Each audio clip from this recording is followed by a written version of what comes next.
Da da da da da da. Welcome on in, everybody. It do be one of those days. Yes, Bara Pranani Nosfatha. Welcome on in. How's it all going? How y'all doing today?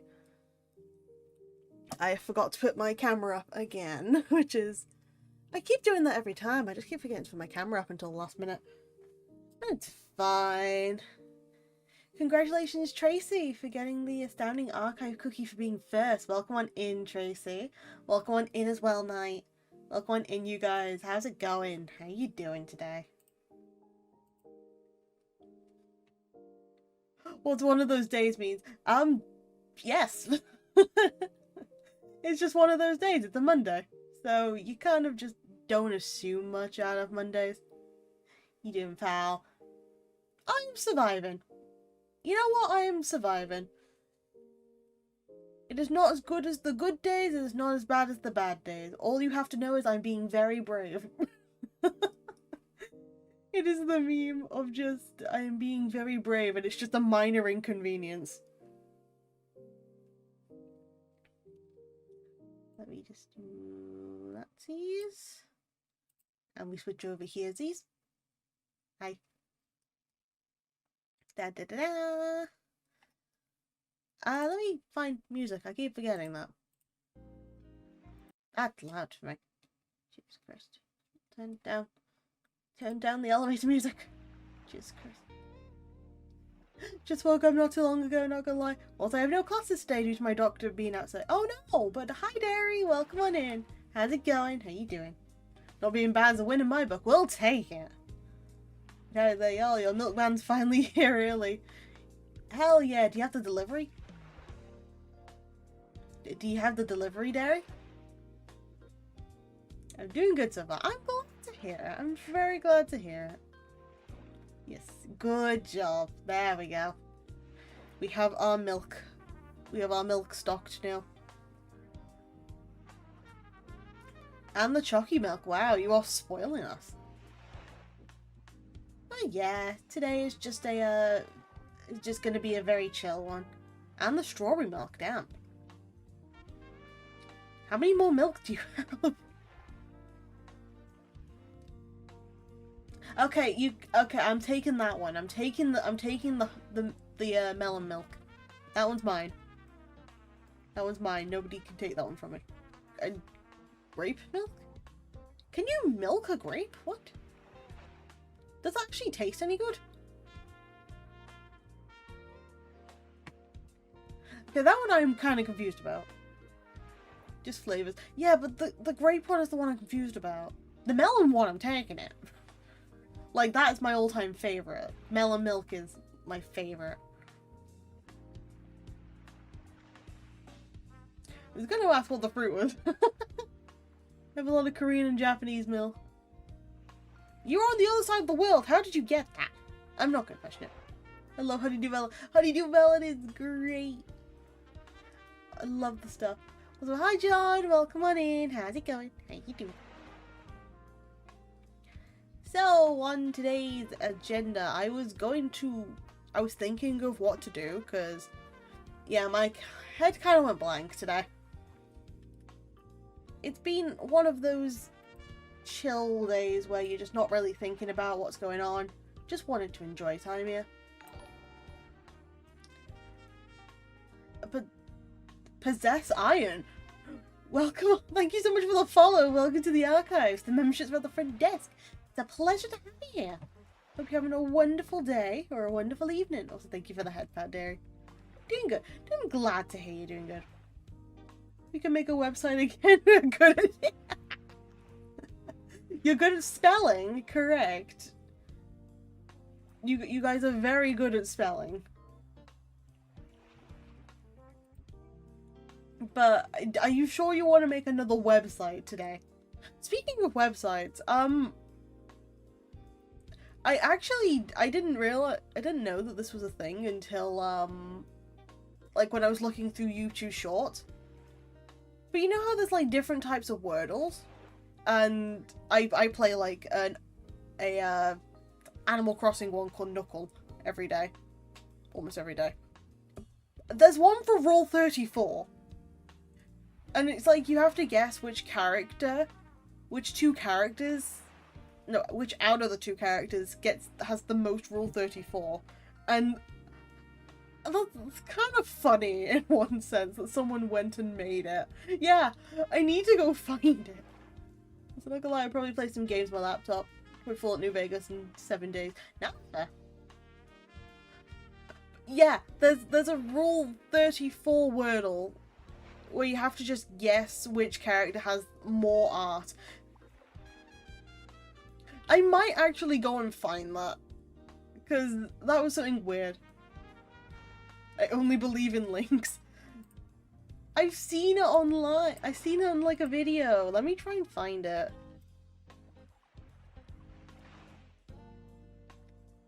Ah, I found it. Oh, I found it.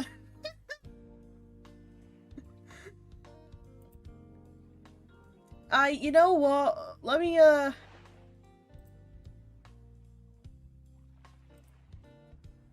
me see if I can get this to work. You spud.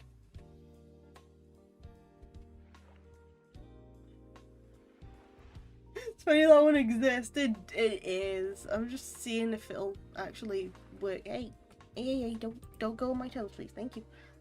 Thank you. No toes, thank you.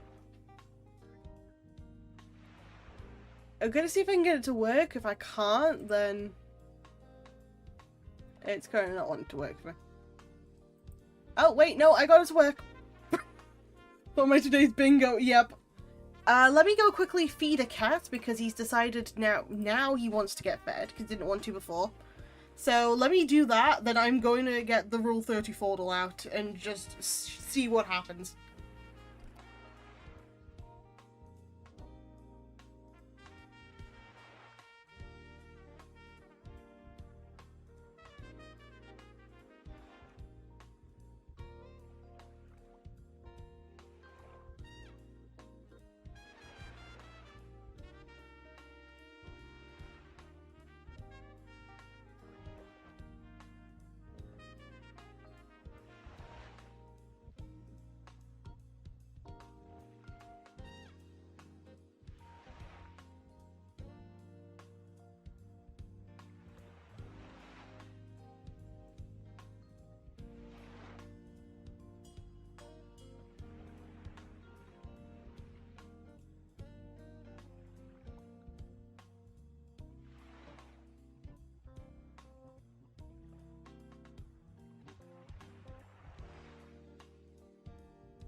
First of all, hi chicken. Second of all, no, you didn't hear that wrong. Let me see if I can get this to work on my actual tab. Wrong one.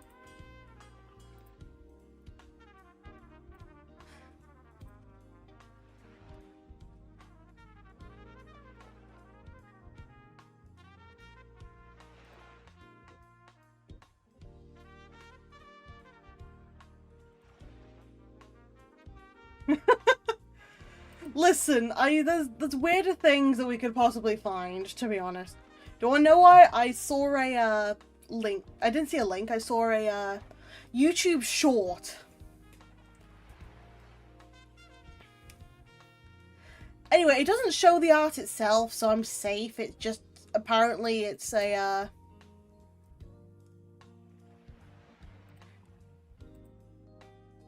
let's see. There it is. I need to make this a bit smaller. So this is the daily one, gives you like 10 rounds, and you have to by the way, I've never done this. Short through the devil humanity, you're telling me. Okay, so we have to guess between which one has had more out of the tags. So it's either Poison Ivy or Esdeath from Agami like Gakil. That's the first one. Geneston, I guess. Thing is, I've not watched this anime, so I'm not sure, but Poison Ivy is like... Poison Ivy, like, iconic, though. But the weebs. Yeah, we're just doing this for, like, the first bit. I'll go Ivy. That was 5,000. Wait, Susie has... Who's made Susie? Like, I already knew about Incineroar. The furry community very much will go for that. But Susie? Let's go in this Kuna material. Why are you going Susie? Trust me. Why are you guys going Susie? I'll go with it. Why is there more for Susie? That was like 5,800 for Incineroar. There was 6,000 for Susie. What the hell? Seen too much on Twitter. I've not seen that side. So now we have the girlfriend from Friday Night Funkin' and Urbosa from Legend of Zelda. Okay, Derry, that was an immediate for that. That was an immediate. By the way, this is daily. This thing is up daily. Not gonna lie. Things I would but Urbosa... I don't know. Hear me out, Urbosa. Thing is, strong women. That's what I'm thinking. My friend's tournament he might dragging me into Rule 34 to not call. I hate it. Jeez. Let's go for girlfriend. The consensus seems to be girlfriend, but I hope it's Urbosa. 14,000. Oh, we are in dangerous territory now. 14,000 gold. Now we have Evelyn from League of Legends, or Watson Amelia, the VTuber. No! No! What? Derry. Not you too, Nat. Welcome on in, Nat. How's it going? How you doing? Are you sure you want to say that?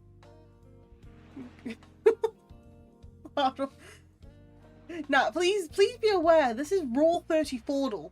This is who has more Rule 34 art of them. I bet I can finally fix sleep so I can tune in. Hell yeah! Welcome on in, Nat. Oh, in that case, Evelyn. I trust the League player, to be honest. I hope it's Evelyn. Oh, thank God. 2,300. 2,300 for Watson anyway. 4,000 for Evelyn. Oh boy. We have Cynthia from Pokemon and we have Captain Marvel from Marvel Rivals. It's probably Cynthia. It's Cynthia. We don't even need to do this one. 16,000, yeah. 16,000. Oh god. We now have Silvale, the VTuber, or Kanroji Mitsuri from Demon Slayer. I want to go with the rule of thumb being if there's a real person involved, it's the fake one. Cynthia. For you think it's Silvervale? We've got Kanroji in one corner, we have Silvale in the other. Why is it the audience pleasure? Wait, what? What do you mean by that? I don't know. I'm gonna go with the reasoning of if it's between a real person and a fake person, it's the fake person. Yeah, 9,000 to 2,000. 2,000 though. Oh, this one's easy already. And Takamaki from Bizona or Carrot from One Piece. I think I know which one this is.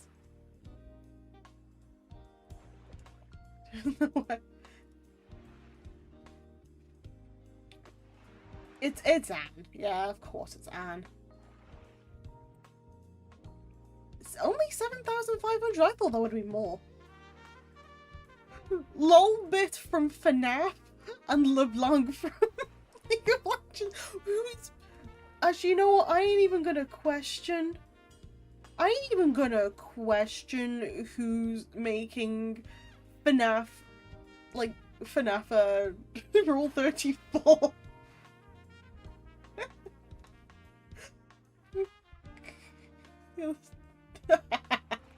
No, I feel like it's LeBlanc that would probably have more, though, if anything. It's like, it takes... Actually, to be fair, the community's kind of big. Yeah, LeBlanc is from League of Legends, and then Lolbit's from FNAF.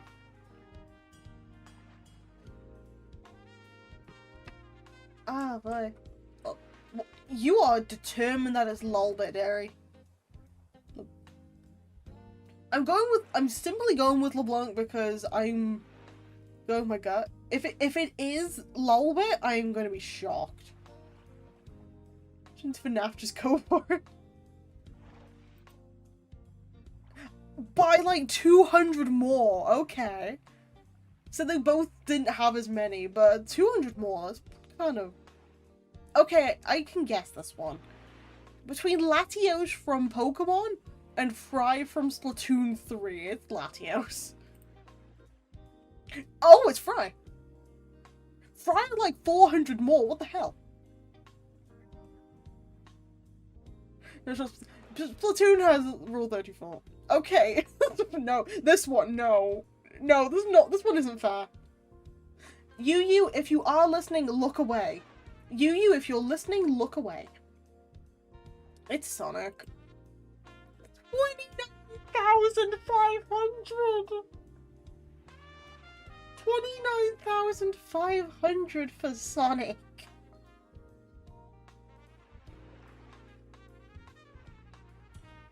Why?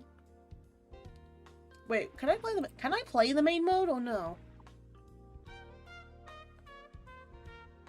Oh, cool! Oh no, I don't care about that. Okay, so I can play the main mode. So, it gives me that, and then I guess which one has more points. We already know that Fry is lower anyway. Pretty knowledgeable. I'm not. Genuinely, I'm going with, like, reasoning. I'm actually shocked by how the numbers are. I'm not even knowledgeable about it. I'm just very shocked about every number that I'm seeing. I'm just going with the reasoning of, if it's from a popular game, then you're kind of gonna go for it. If it's something that you know the fandom's gonna be big about, they're gonna do it. So, hi Rasmo, how's it going? How you doing? Welcome on in. Hope you're having a wonderful day. Y'all ever done Would You Rather? I've done Would You Rather before. You remember? Well, I do remember you, Rasmo. You've been here a couple of times. You've popped in every so often.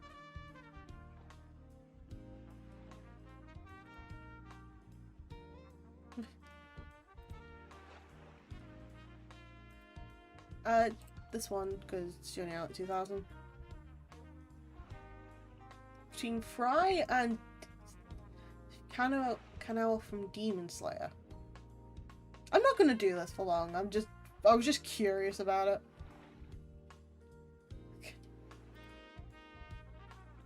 it. Nope, not as many, but still.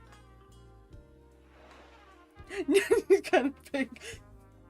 Yeah, no, never mind. There's more Fry from Splatoon 3.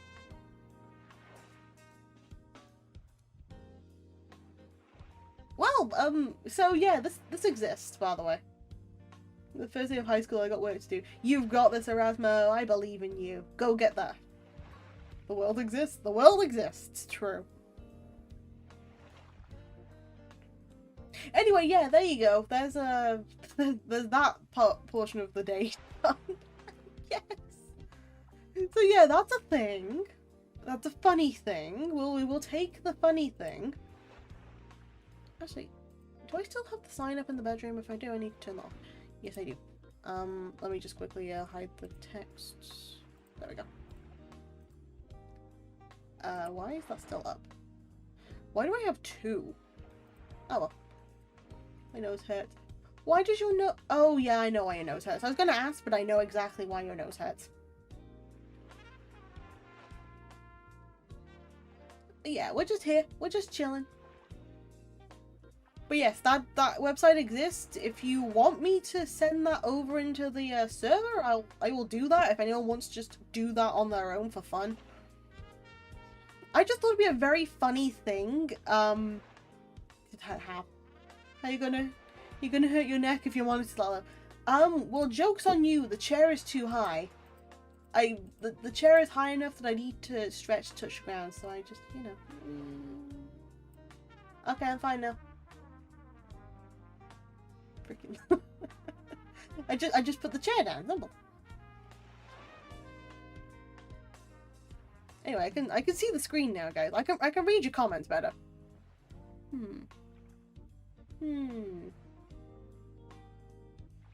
I see somebody's struggling to check in with our library system.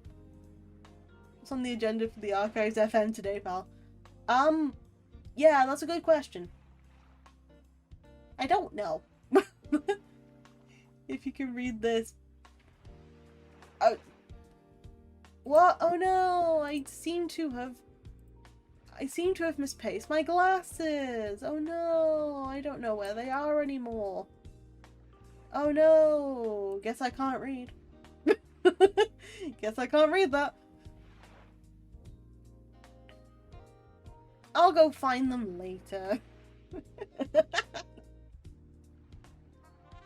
How much can you see without your glasses? Okay, give me a second. Let me actually try this, cause okay, damn, I didn't realize it was that bad. So I'm sitting about like an arm's length away from the computer. Like, and everything is blurry. Like, I can make out that my model's here and that they're moving their mouth. But the books, I know the books already, they're just like blobs with some white in a box. Like coloured blobs that are moving with some white in a box. I can't read the text. I can't read your comments unless I squint. I can make out shapes, but I can't necessarily read comments unless I like squint. Because I can barely read, like, if I looked at the text on the screen, not on like where you can read chat, I can just about make out the names if I squint, but I can't read any of the messages. And I can't even read like the names if I look on the chat side. So yeah, my eyesight's like kind of bad. This is a healthy space. It's pretty blind, I would say. Yeah. And even though you might not think it's a healthy space, I can't reach the keyboard unless I'm like afar. Also, the monitor's kind of big. Like, I'm not dealing with like a 2-3 monitor setup. I'm dealing with one giant monitor, courtesy of Bro Keeler deciding he wanted a bigger monitor. So that's my setup. That's why but yeah, my eyesight's kind of bad. Like, I'm not lying about that. I have bad eyesight. Oh, they wonky again. Let me just fix the glasses. There we go. Sorted. The Raging and Mario game. Which one? Which game? I'm just...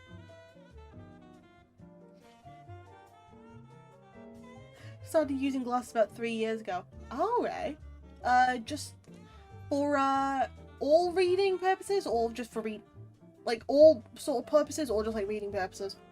Because I was originally supposed to have them for reading, but then I kind of developed into needing them permanently.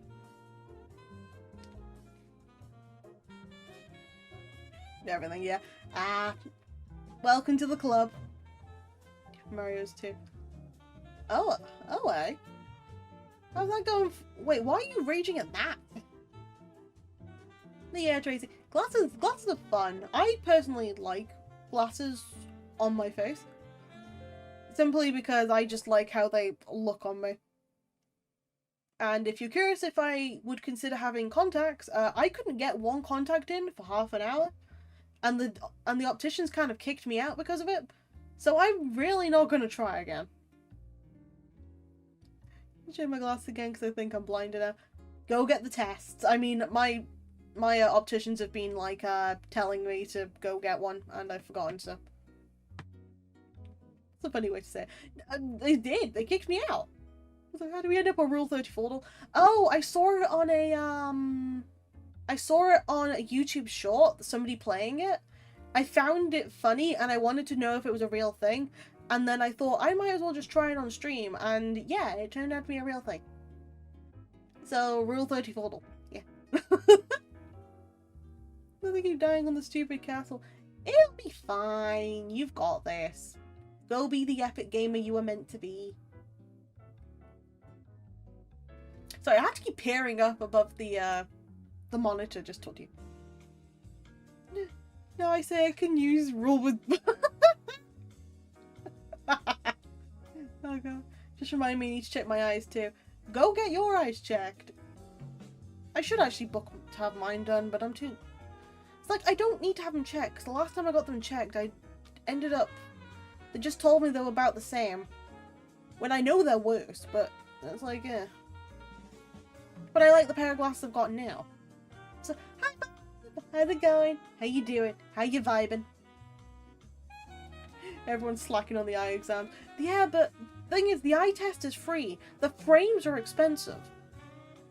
Like, it's cost well over, like, £70 to, like, £100 to get the frames. And just the frames. And then there's also, if you want to get, like, any extras, like... I know my opticians offers, like, a scratch-proof glazing that's free. But if I want to have photochromatic lenses, like I usually do, so I don't have to change between normal and sunglasses, that costs extra, man, and that's expensive. They said, bad, but not enough to spend money on new ones. Exactly. Doing well, just painting right now. Ooh, what you painting? They don't even use eye drops anymore, thank God. I mean, eye drops as in, like, eye drops to test you, or eye drops as in eye drops to, like... Anyway, I'm moving my chair back up because I don't need to be so low. Self-portrait. Ooh, oh, that's gonna be sweet. I hope you're having a wonderful time with it. Open the door, what do you mean? Go through the door. Eye drops to test. Oh, they still do that sometimes. I know I had to have it when I tried getting contacts. And then failed. Because they got it in my eye, yeah, but I couldn't get the contact in my eye. And they wouldn't help. And that's great. So yeah, Pal will probably never wear contacts unless something else happens and I manage to touch my eyes. No, you can't see stuff one day. Yeah. Yeah, the ones that make your pupils omega big. Yep. Or yellow. I had one in that turned my eye yellow for a bit. Didn't like that. I'm too short, then become taller. Gotta use in lenses too. Yeah, depends on the lenses because they have like two types. There's one type that is you can have them in. It's like dailies, so you can leave them in for a couple of hours, then you have to take them out at the end of the day. But then there's like more permanent ones that you can keep in for longer. So yeah, that's fun. I would have gone with dailies if I were to go get any anyway, because I'd be too lazy to put them in.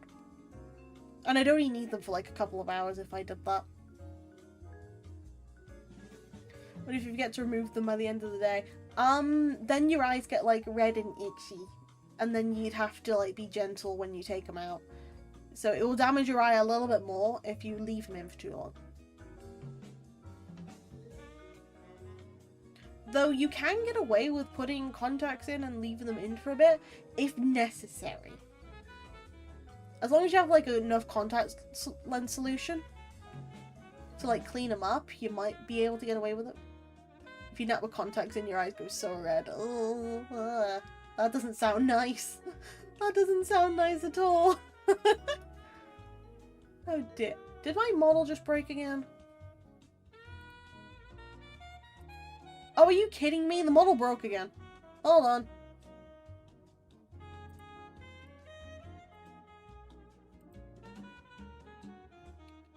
Oh, that's great. The model broke. And the glass is so cool. I'm not gonna go through the hassle using contact lenses. I mean, that's fair. That's fair. Don't worry about it. Anyway, ignore the model for a little bit until I can get it working.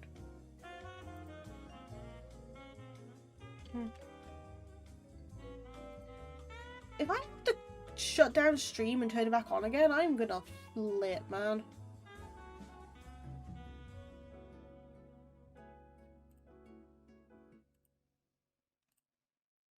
Oh, hold on. Oh, we're fine.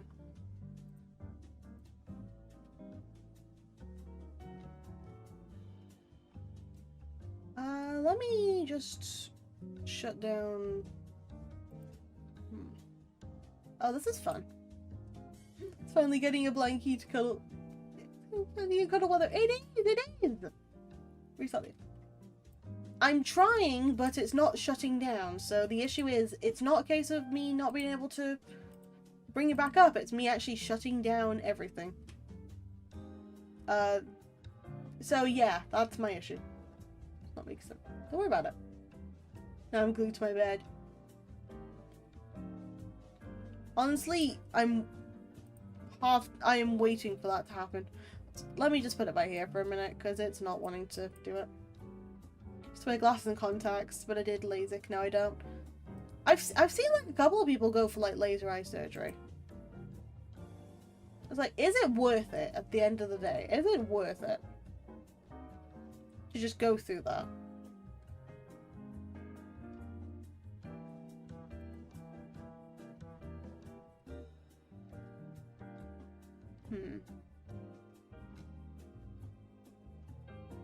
Let me just end that one. Oh, this is great.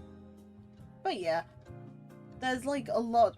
It's debating on whether you want to go for that or if you want to go for something else. Because if you like wearing glasses, then just stick wearing glasses. That's not really the end of the world. If you prefer like seeing without glasses on you, then go for something that lets you do that. If you can afford it, go for laser eye surgery. It's up to you at the end of the day. A friend of mine did it, and for her it was worth it because she works with kids and they broke her glasses all the time. That makes sense.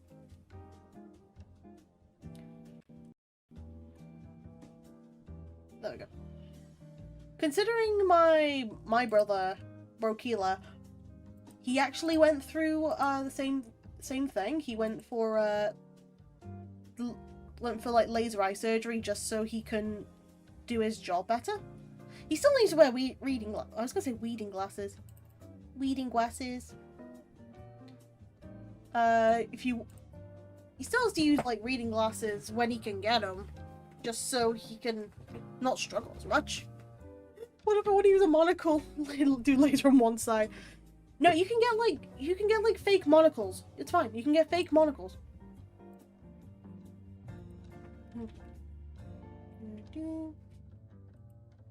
So small. Don't like jeopardize the eye thing. Not again.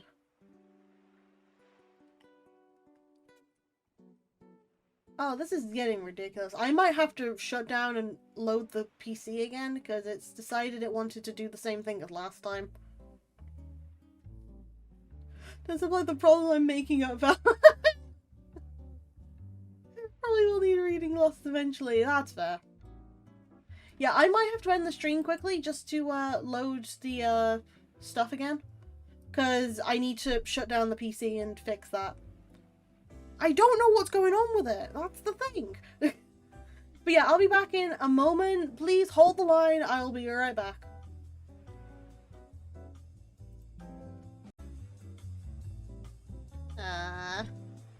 Please tell me this is working.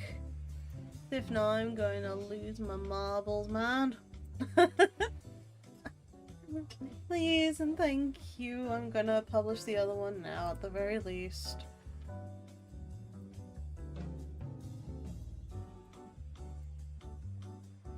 Yeah, everything seems to look like it's working in order.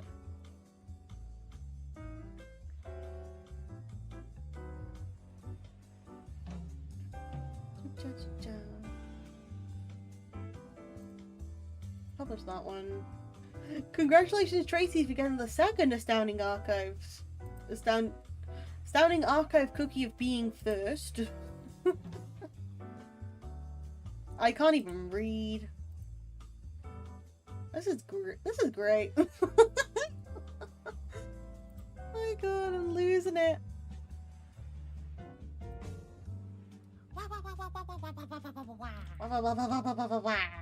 Welcome on in, Yuli. How's it going? How you doing? Do you have any plans to get a new model, pal? Good question. I will answer that when the time is right. I will certainly answer that when the time is right. Doing great. Hello, hello. I didn't just crash or anything. No, not at all. You must be confusing me with somebody else who crashes. If the answer is not no, then the answer is yes. The answer is, you will find out when it is due in due time. Not right now, obviously, but in due time. If not, I will draw it myself. And I'll never crash a day in your life. Never crash a day in my life. When's your birthday? February 30th. Very, very, very fancy one, yeah. Yes, it is February 30th. Close to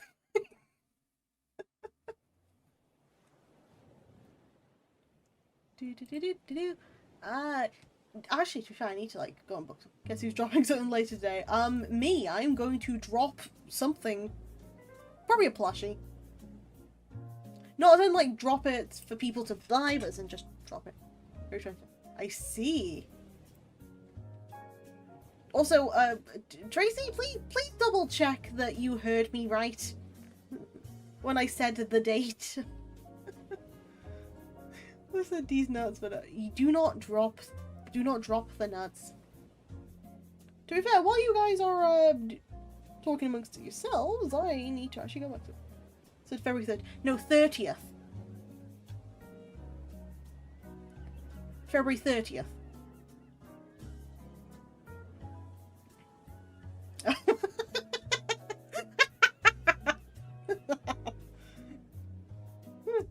It's close to mine still. Yeah, you just tell me when February 30th comes around, okay? You just tell me when that happens.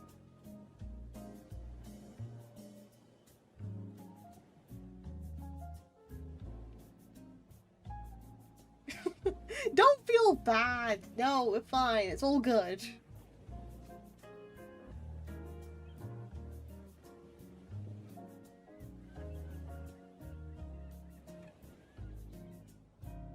Yeah, it's don't worry. While the ads are going, I am going to quickly do a thing.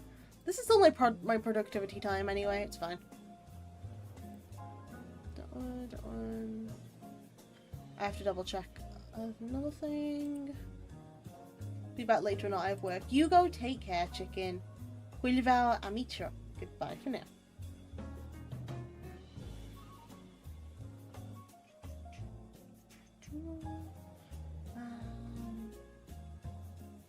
What's the name I need to look at?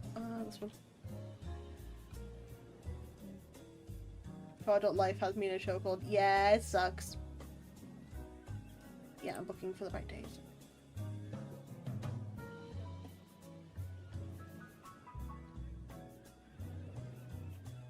While you do that, I need to sort myself out something.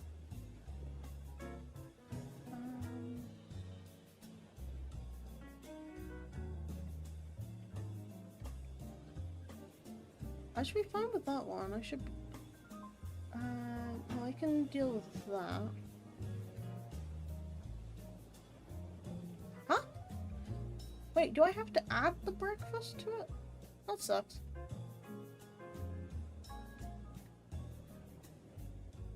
Okay,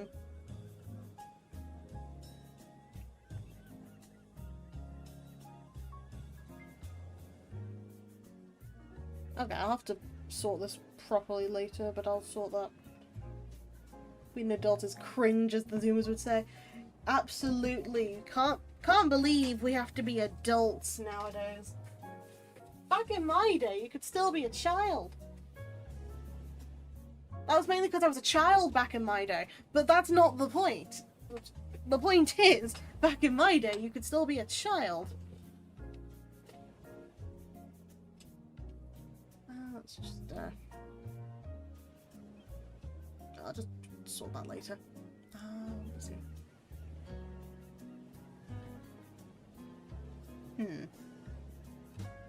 Let me,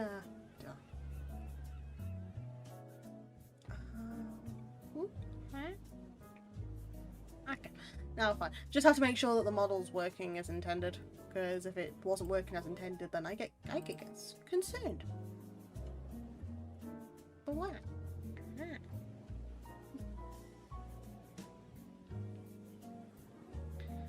So I have all my toggles. I've got my elf. I really need to find a use for my elf toggle more.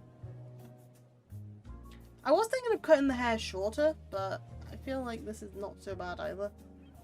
I could cut it to like bowl cut sort of short. But yeah, if anyone was actually curious as to what kind of ears are underneath, yeah, these ones. This is why I go, I think, whenever people ask me what kind of character I am. It's like, I'm human, I think. First time I see this haircut. Yeah, I have done quite a few different haircuts for this model. So we have normal, we have elf, we have emo, and we have short. So yeah, I have a couple of different haircuts I've given myself. Cute. Thank you. I just thought having like the options would be quite fun. So I like doing the short-haired one every so often because I just like having freedom. There's a pal for everyone's taste. Exactly. There's a pal for all the family. No, I'm not saying that. I'm not saying that. I'm not a pal for all the family. But you have generic pal. You have short-haired pal, which I like short-haired pal quite a bit. We have emo pal, short-haired edition, because why not? We have green pal. We have elf pal. We have normal emo pal. We have tried to be a bit better at getting it blonde, but it still looks kind of green, but it's okay pal. There is also purple pal. Purpal. There is pal. There is a lot of... I like customization, okay? If I can't have customization normally, I will just get it and make it myself. Even if it's scuff. I like my scuff customization options. Then I have like all the toggles because I'm silly like that and love having different toggles. Oh, by the way, for like the other ones, like the dresses and stuff, I would like to at least clarify. I do color the dresses too. Let me move the table. Let me move the tables quickly.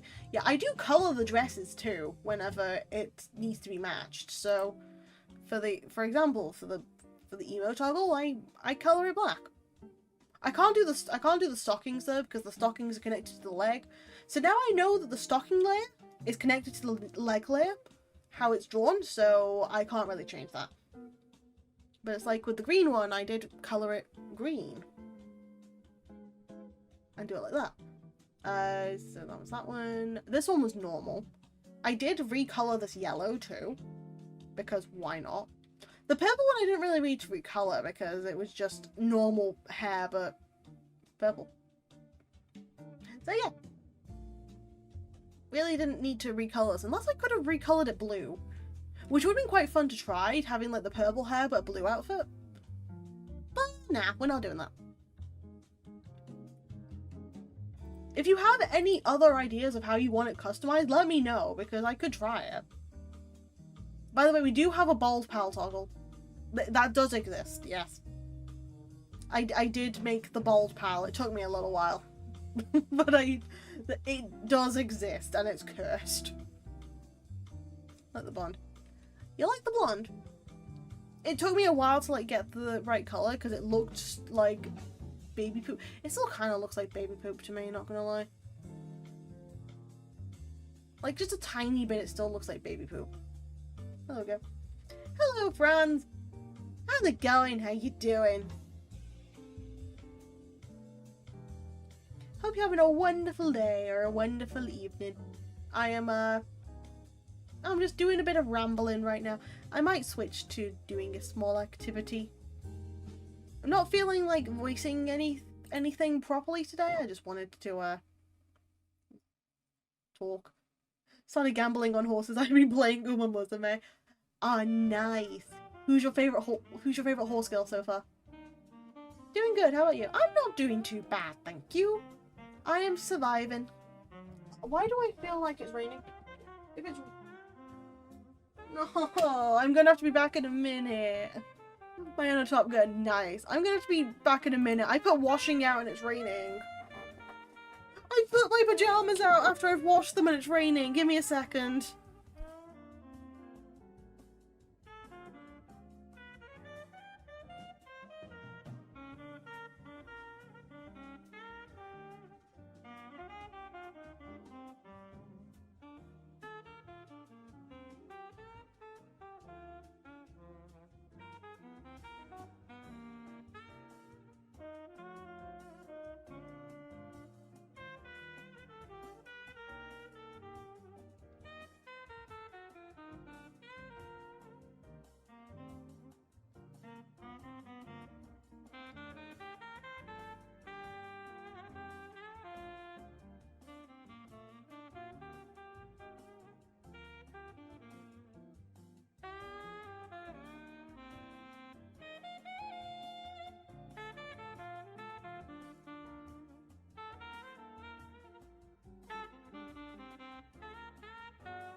Hell soaked a bit. I thought I'd be safe. I thought I was gonna be okay with the sunshine being out so I could just dry off my pajamas. But no, it rained. I was like, ooh. And Haru, Rara, and Agnes. Agnes Tuna. Haru is adorable. Yeah. I was so excited to have like my favorite pajamas, like nice and washed, all well and dried, and then nope, nah, it rained. I love it. I love this. Oh well.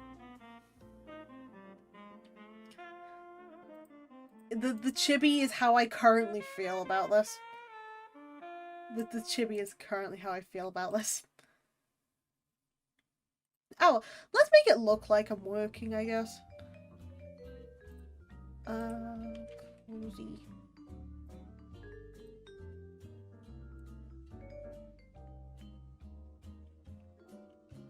Yes, go get those hunces.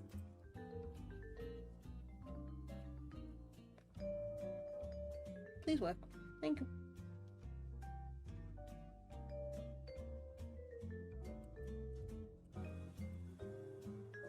No, it's not window capture. I want it's the games.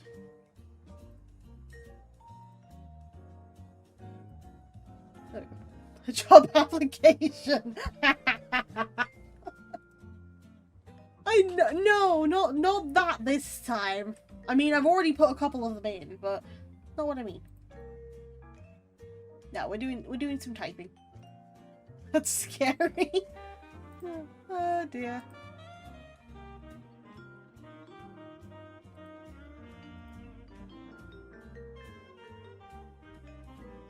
There we go. Very scary. Imagine having a job in this economy. Yeah, that's off. That's fine. Full of some stuff to go through. Okay. Quotes.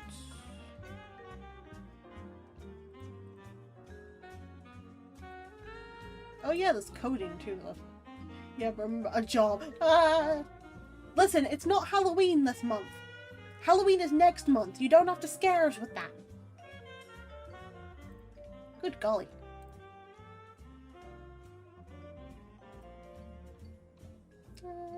Progress.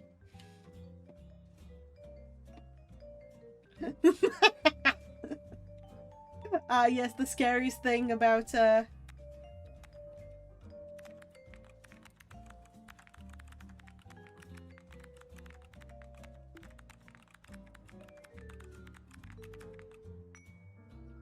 it's Burr month. I mean, you are right.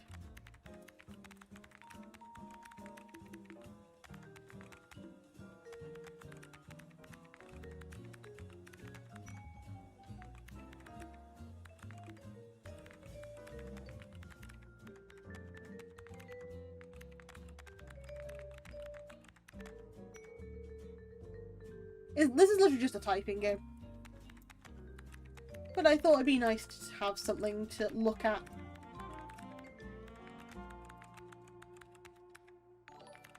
Oh, friends! Thank you so much for the follow! Welcome to the archives. The membership's at the front desk. It's a pleasure to have you here. Enjoy the library, I guess. Enjoy the archives. A library based in the void. Yes, we do have computers, but they're kind of stuck somewhere. But the book keeps not letting us see them.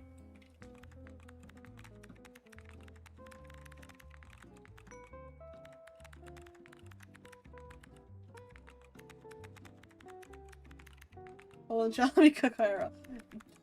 Go cook.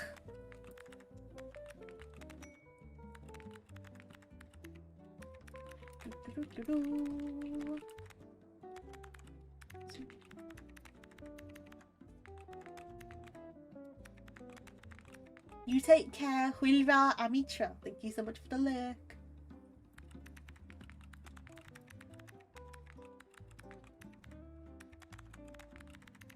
Just enjoy the typing ASMR, I guess.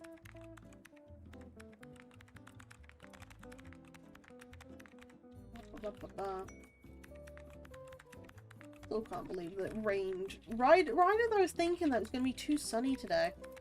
And then it just goes and does this. And I didn't clock it until after stuff got dark. And I was like, oh, it's gone a bit dark, isn't it? And then I'm just like, wait a minute, it's gone dark. And then my pajamas have gotten soaked. Also, thank you for the care package, Dairy. Thank you. No, why my cheeks? Oh. I can't even pout this time because otherwise it's going to give me a wrong input.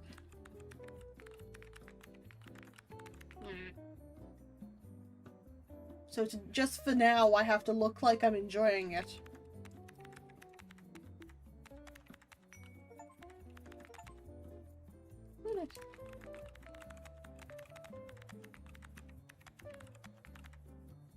How dare you, Dairy?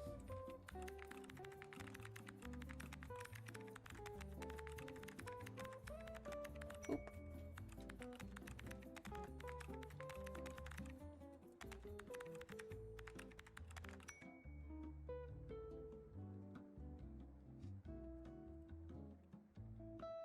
I go back to normal. Nope. Actually, you know what? I'm going dark for this. Because, you know what? How dare you? Actually, hold on. What does the green look like when I do it? Oh, it changes to purple still. How dare you?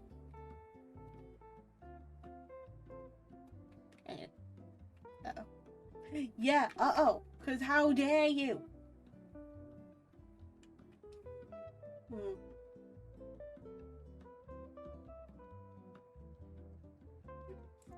Noah. Honeydew milk and snow happiness cow. You know, I'll take them. I'll take them as bribery.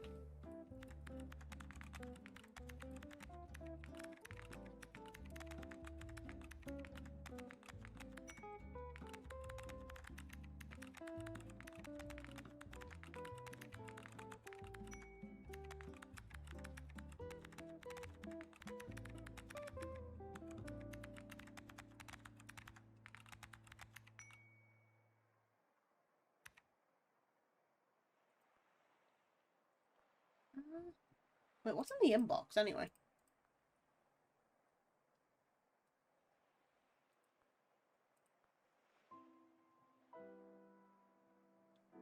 I can do level 2 as well. But I can go and do poetry stuff too.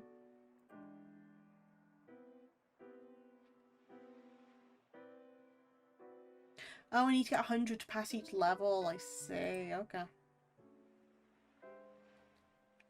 Looked like Snow was whining earlier since I was going to go head off to class before I got the email. You're no longer sad since I am here and going to stay home for today, tomorrow, until it's Wednesday. Aww! That's so cute! What the hell? It's so cute. Let's do this.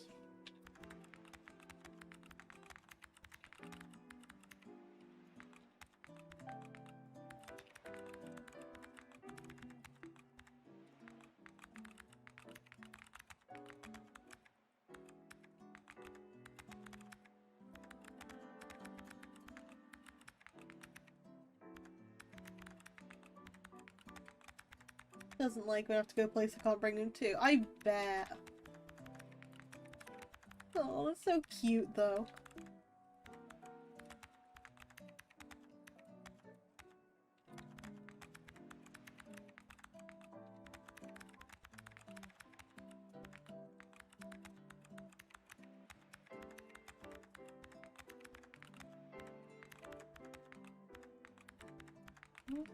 Feel the same as well, but he ain't a service dog, nor I need one since I ain't that special.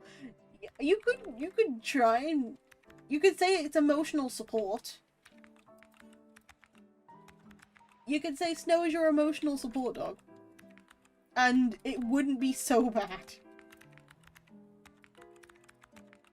But no, I get ya.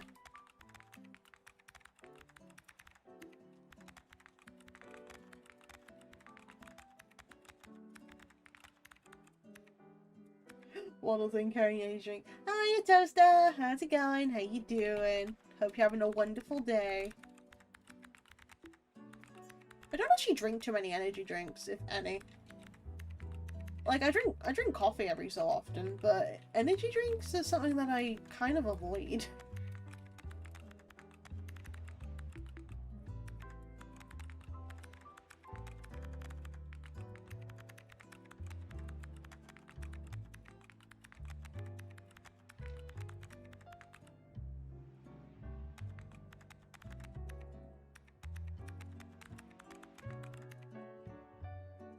True, but I have a feeling everyone's gonna pet or want to pet him since he's a literal clown anyone wants to pet. Nah, that's fair.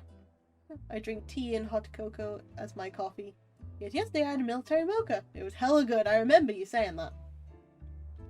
I've been awake since... what day is it? It's currently Monday. How long have you been awake?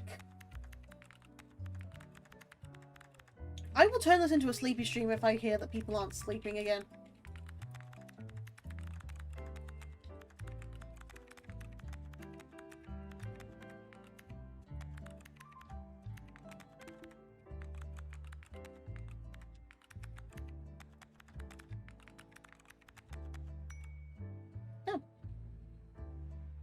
I committed arson.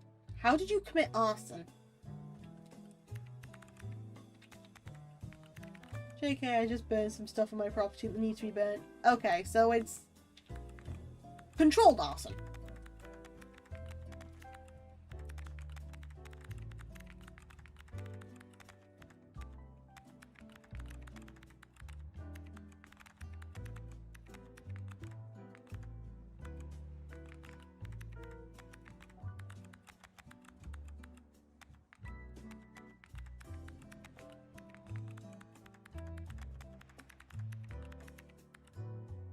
We didn't burn anything putting away flamethrower. Where did you get that flamethrower from? So there was a flamethrower! Jesus Christ, guys.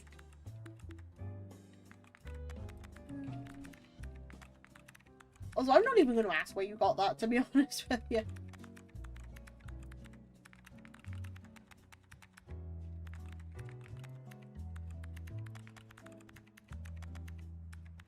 This is kind of making me think about a series of Flash games that I want to replay, because I know I'm missing some of the chapters to it. But it's called Medieval Cop, and it's about a very depressed cop just solving very, very simple mysteries. Well, like very, not simple, like very mixed mysteries, but it kind of slowly gets more and more fantasy the more you go on. And it's kind of weird to see like everyone growing and developing. But then there's like an entire plot to it. Even with like solving the murders on like mysteries. And it's genuinely, as you go on, it's genuinely good writing. Like it's Flash games, but it's good Flash games. It's a flamophona, because we found some more flame. Wow, that's amazing. Surplus with that, where I am in the USA. It's perfectly legal to own yourself a flamethrower or build one, technically. Since it's actually easy as heck to make a flamethrower. Is it? You know what? I ain't asking. I ain't asking how to make one. We're not doing that today. Do not give me how to make a flamethrower. You're not doing that. There are a lot of Flash games that are really great games. They really are. There are so many that I just want to, like, explore more. But then I have to give, like, kudos to some of them that just take me by surprise. Like, I can tell you why I'm so passionate about, like, the Medieval Cop. It's because when I was playing it, I was supposed to be studying. And yet I was stuck needing to go to the next chapter and the next chapter. And that's the sign for me that it's really good storytelling, where I'm supposed to be doing something. I did do my studies. I did do all my work. But I'm supposed to be doing something, and instead of doing that, I am stuck, like, focused on a game with a story that I just want to find out more about and connect more with the characters. Built when I was 12. Oh boy. Open the back compartment. It's got the missile launcher, mortar, gatling, waffle maker, and a railgun. I'll take the waffle maker. Some old Nerf gun, body frames, and I did. Dairy, I genuinely said, do not tell me how to make one, because I've already had that instant where someone was telling me how to do tax evasion on here. I do not want this to be like a HUD of how to do something that is technically illegal in other countries. That's why I'm genuinely saying, do not tell me. I don't. We're trying to keep things legal here, thank you.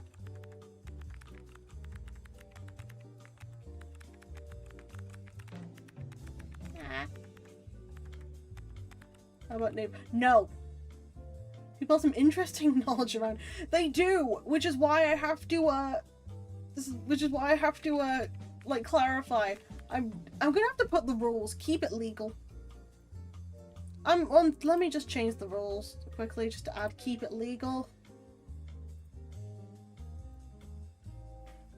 Saying what parts I used when I was 12, I ain't teach you how to make it. Still. Fun fact, release rate. We don't know. No, we're keeping it legal. We can make jokes about it, but we are not saying how to make stuff. Toaster, it is not funny. Please stop.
There we go.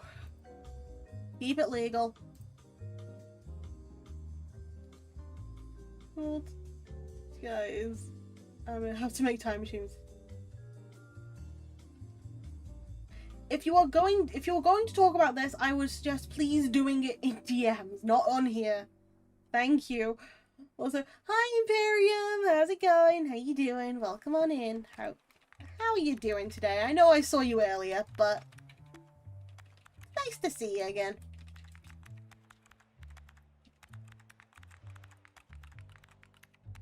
I did crash earlier, so that's why I haven't been streaming for too long.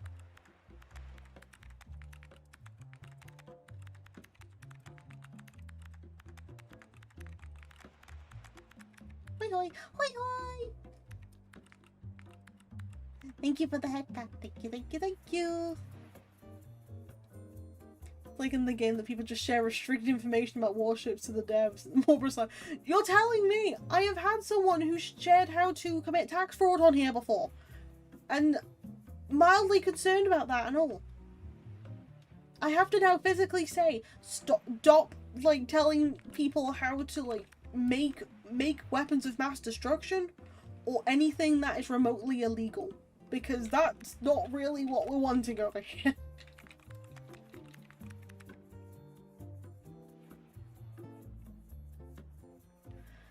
Oh my god. When I started streaming, I did not think that this is kind of one of the issues I'd have to go and sort out, you know?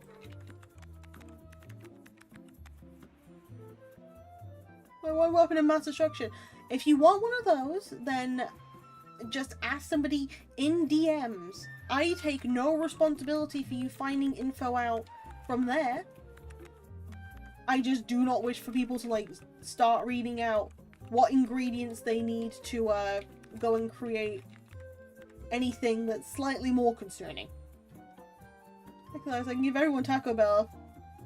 I want to cause mass destruction. Okay, Taco Bell's fine. We'll take Taco Bell.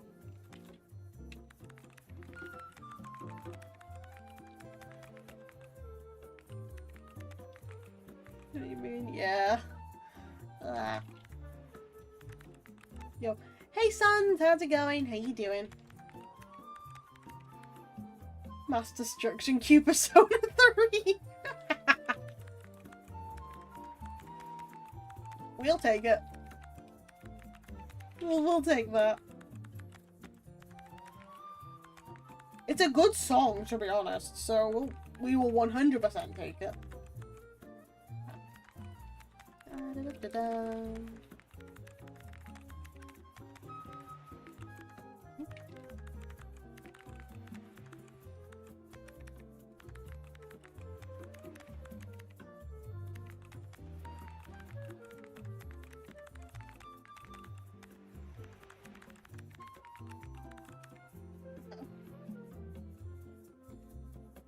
GTA 5 online user. Well, when we get GTA 6, that'll be different. It's different. Plays the gem just pure mass destruction. Oh, really? I've never played GTA. I've actually correction. I've played GTA for 5 minutes and then I got bored. When are you gonna continue your that'll probably be on Wednesday, Sons. So I don't usually do Undertale or that sort of thing on Mondays. Those are usually like more chill. Then it's Wednesday, Thursday that I do that sort of thing. For weapons of mass destruction, because someone's butt's getting cooked.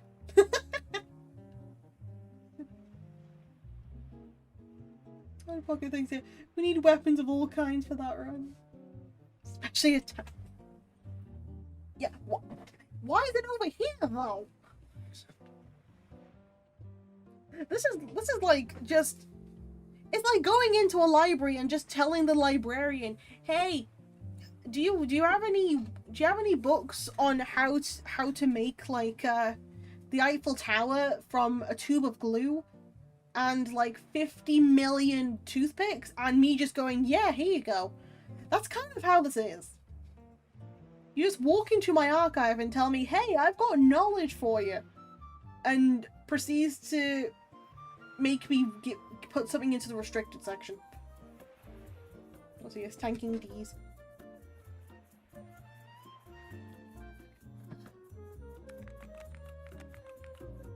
Wait, you have that book? Yeah, I have that book. It's in the restricted section because somebody got a really bad splinter stuck in their finger because of it.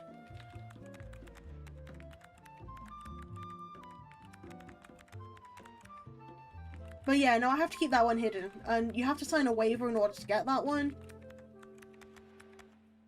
Real knowledge here. Pepper spray does not make good seasoning. Ha!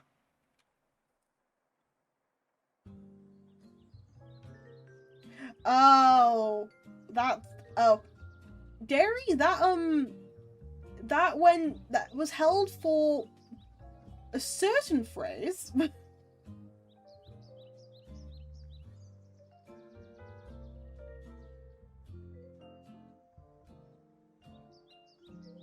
I'll allow this one because I know what the context is, but no, you're not getting that. How'd that go, Simon? So it's between that and powdered. To make a list. It's between it was just after weaponry that and just before powdered. Oh, yeah. Oh.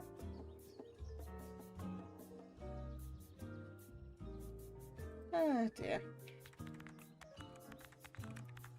You guys are having a riot right there. I'm just doing totally legit archives office work right here.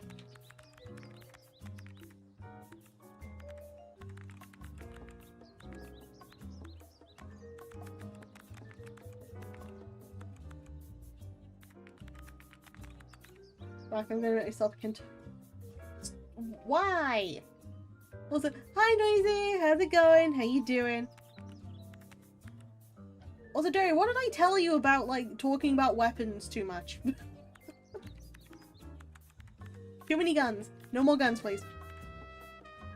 So it's have to take down the government with simply taking it. I mean, fair. It's okay, Derry. Because yes. Yeah. Hi, Noisy. How's it going? How you doing? I'm a gun nut. You are. Can dynamite be called a boomstick? I don't want to answer that one.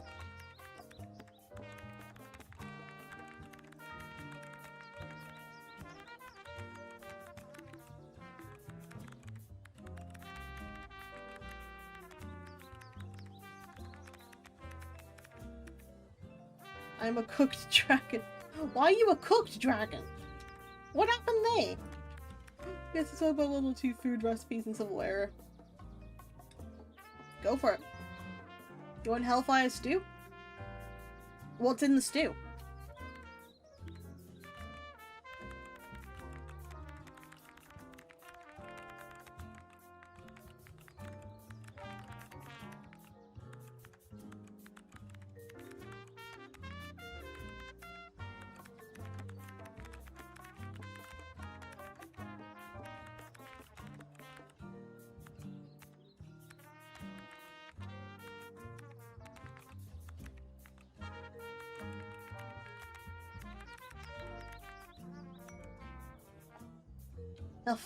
Hellfire again.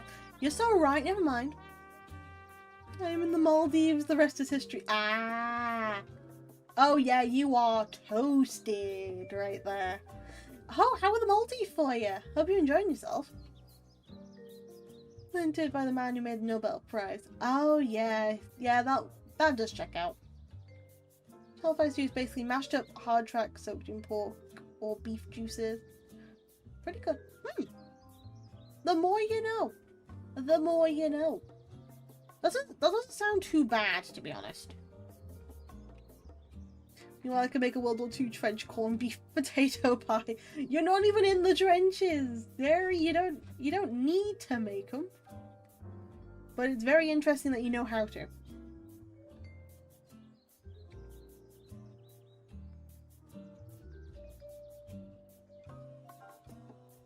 Certain MRAs are very valuable even today. Okay, what kind? Can we make Monster Hunter dishes? Yeah, we can make the Monster Hunter dishes. We can do that. It's fine, I'm having a great time with friends, but I look like a boiled lobster. You're still gonna be adorable either way, Noisy. I can confirm. You will still be utterly adorable even when you're boiled like a lobster.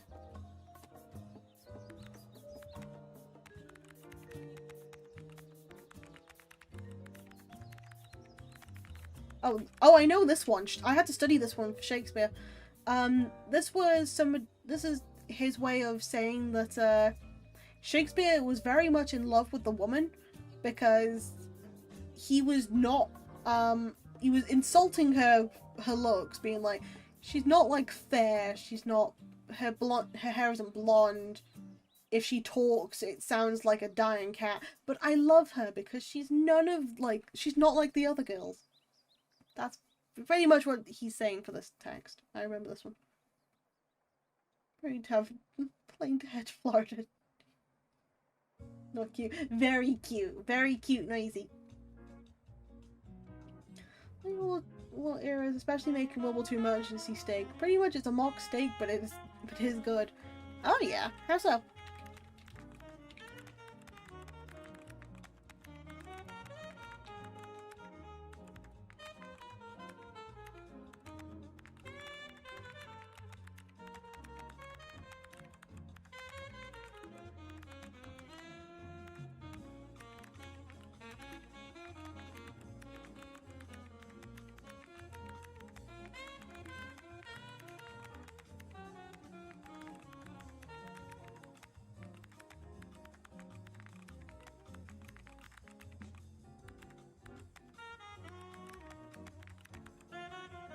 I even know some World War II British recipes too.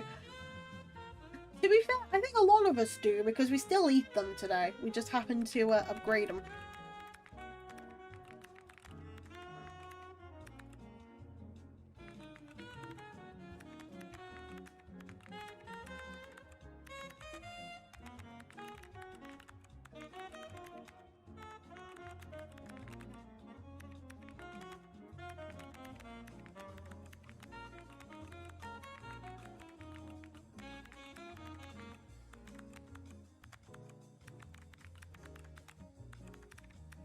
Do you have a favourite British dish, pal? Probably no. Probably cottage pie. I like. Because, just to be clarified, shepherd's pie and cottage pie are different. Shepherd's pie, the one people are very much familiar with, that is lamb only. That is lamb meat only. Cottage pie is any other meat, and I prefer cottage pie because we usually have, like, beef mince for that. But it's very hearty, it's very comforting, and I could eat an entire tray of that myself if I wanted to. But I don't, because I have self-restraint. It's called Blitz soup. Since it was made when England dealt with the Blitz, everyone was taking shelter in their own bomb shelter made subway. Pretty much sums up the history is when bombed the living hell out of the UK. Yeah, true. But we survived. We look at us now. We survived somehow. Kind of. Sort of.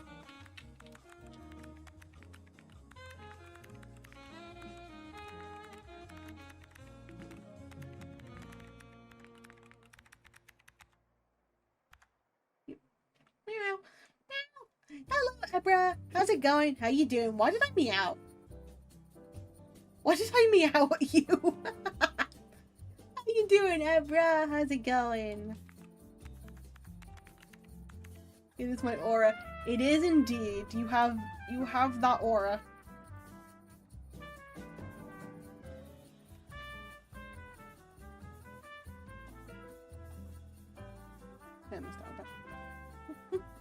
That was a little too Japanese sweet potato mocktail. I mean, I'd try it. I came out to a friend. That was pretty cool. Congratulations! Oh my goodness! Congratulations again, out of the closet for a short amount of time. I'm really glad they accepted you, because if not, I would fight them for you. Meow for free in this economy? I know. But I own a cat, so I just do that anyway. Meow, meow. Anyway, I'm not gonna continue. I have a cat anyway, I meow for free. They said they love me regardless, then called me a girly pop. Listen, we respect the girly pops in this household. Anyone can be a girly pop. It don't matter who you are. Also got World War II British mock banana sandwiches too. Oh yeah, we were kind of sad and missed them. Bedtime story break. I'm gonna have to get the book. Why did I put the book? Why did I put the book? Okay, hold on. Okay, there is genuinely a book. I need to go find them. Where did I put it? Hold up. Okay, the model's gonna go for a minute just because I need to go find this storybook. And I don't remember where I put it. So I think it's either in here or it's in the other room. It's in the other room, right? Give me a second. Story time.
Okay, so firstly, in terms of book, I cannot find the book, so I'm gonna have to go look up a story instead. Look at me, pal, you sitting toy. No! I'm being an anime character, what kind? I'll zoom for a second, sorry. Don't think I've ever asked you what your pronouns you prefer to be referred with you. First of all, thank you.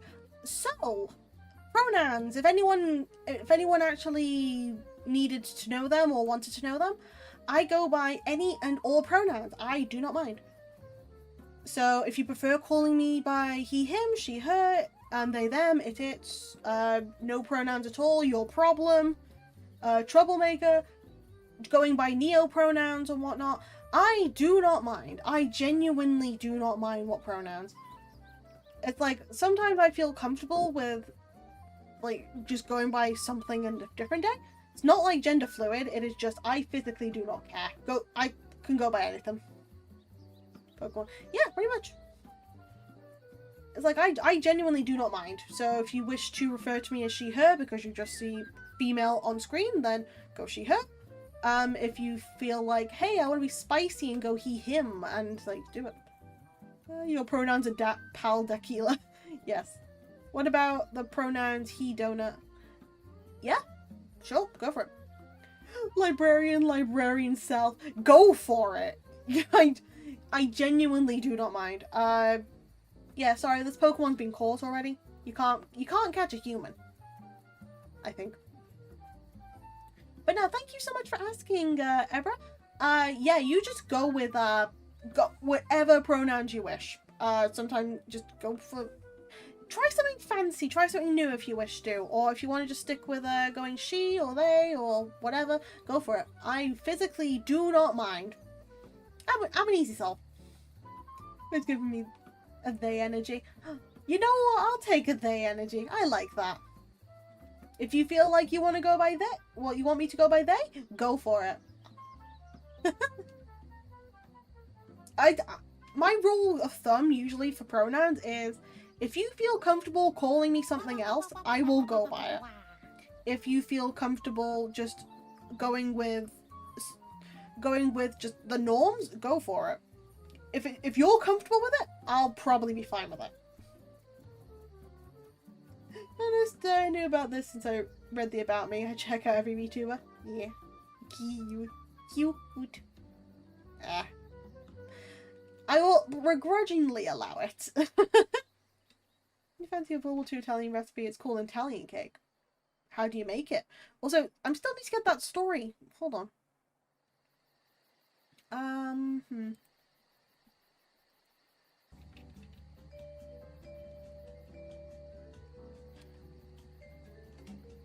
Let me quickly go look for a flash fiction for you, because I know there's a magazine that posts, like, daily flash fiction.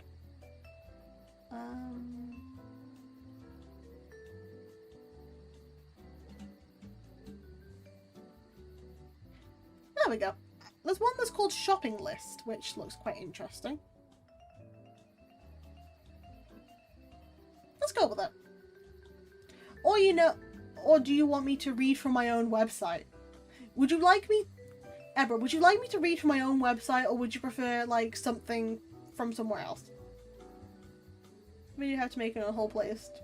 Trench front, I see. You have a lot of stuff.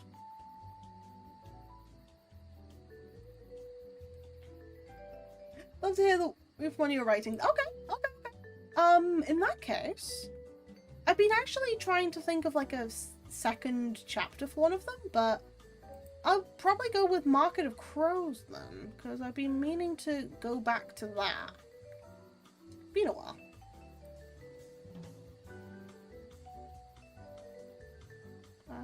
Where are you?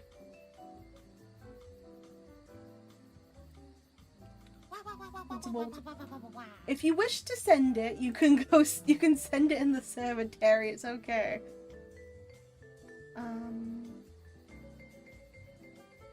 Is that one later or is it? Oh yeah. Okay, these ones are.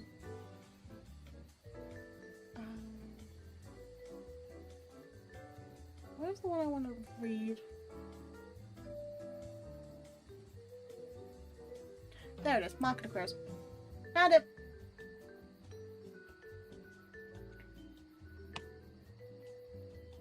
So, I'm not going to show the page, because if you do want to find it, it is on that link that Ebra picked up with !archive.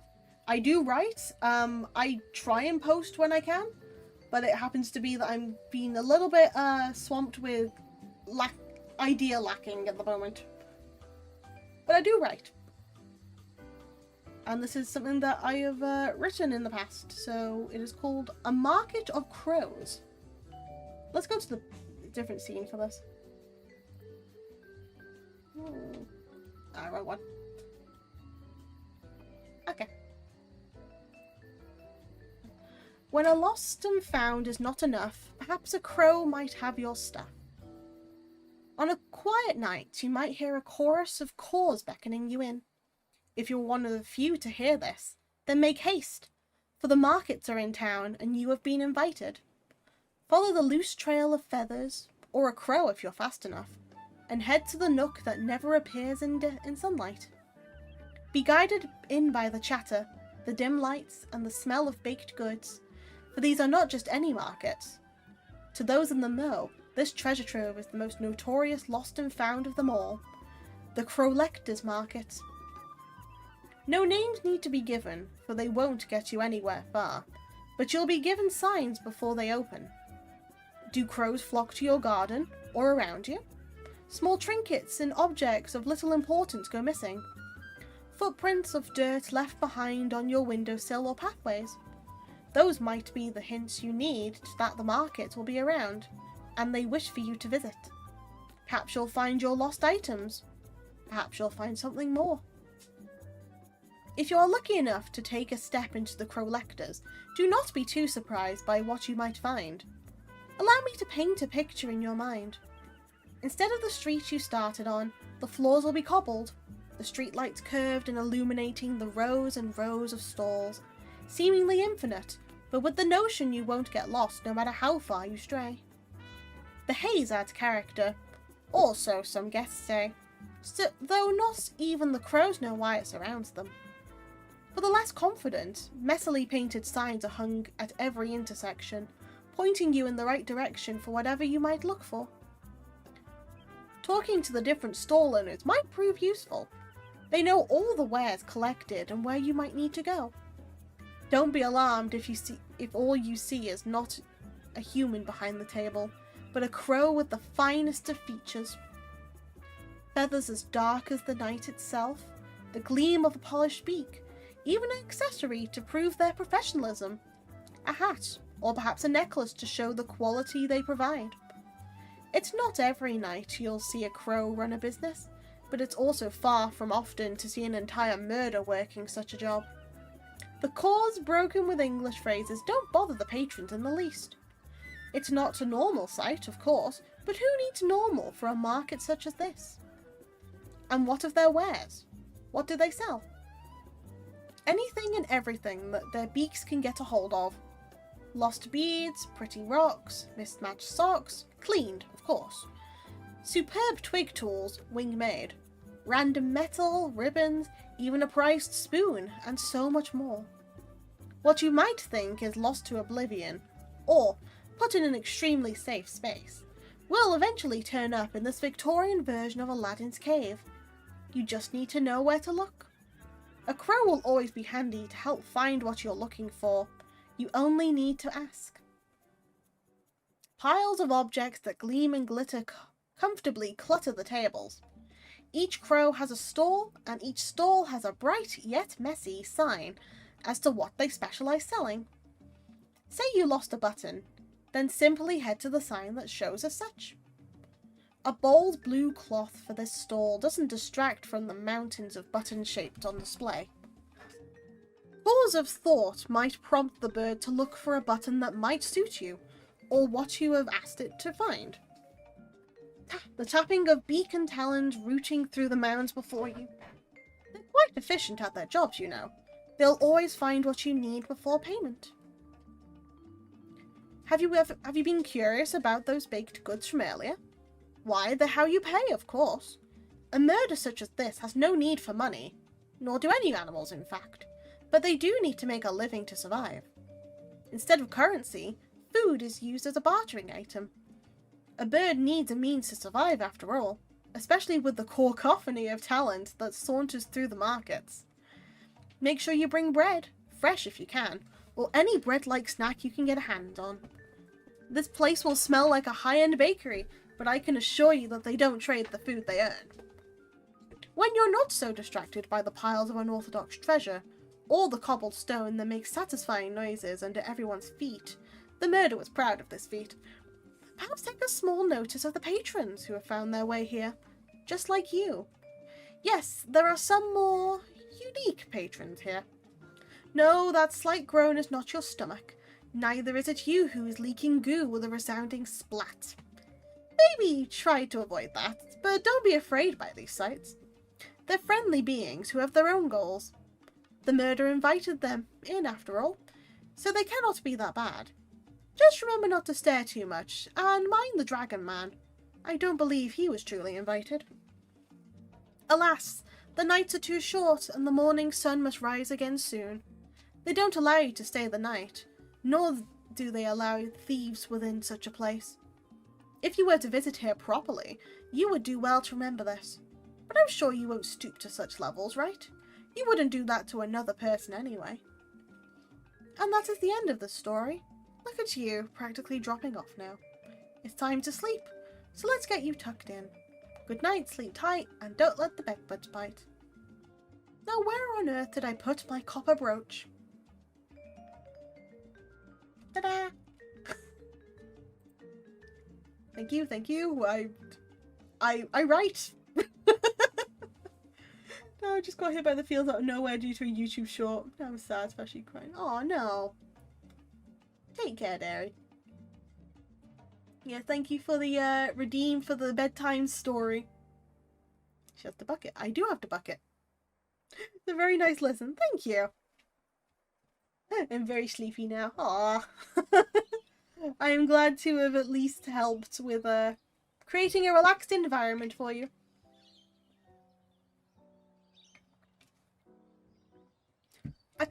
I kind of write in a way that I want to read it. So I've been told that I do have like a specific writing style, that you can hear how it's supposed to be read with my voice, which it's a good thing in one sense. Adding that to the list of things Pal could do. Aww, my baby sister just fell asleep to that. Aww, I'm glad to hear it. Aww. Oh dear, dear. Hey, I'm glad you guys enjoyed. If you ever want like more stories read from my own stuff, then just let me know. I'm more than happy to, and I'm trying to like write more anyway. So I'm more than happy to keep going. Maybe like there's probably like one or two that I definitely wouldn't read out, but majority of them. Was that actually? And I enjoyed the story until the video appeared. Send it in the server. I'll watch it later, Derry. Anyway, back to the game. Bedtime story is over. We are having some relaxed things now. I probably should sleep now. I will bother you to read again next stream. Yes, yes. Yeah, no, happily. I will happily read again. You guys just have to let me know when you want it. Which is why I have the bedtime story toggle. Well, it's toggle, redeem.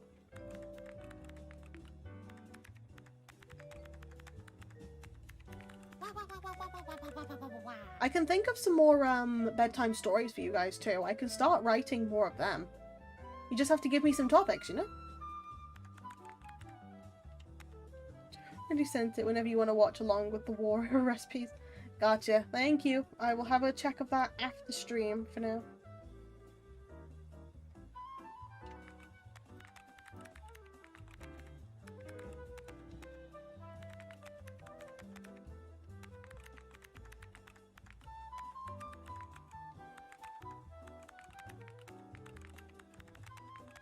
Thank you for the head pat. Hi Renji, how's it going? How you doing? Welcome on in. Good morning, pal. Good morning, Renji. You've just missed the bedtime story, so you're not going to be put back to sleep. Goodie. Meow meow. Thanks.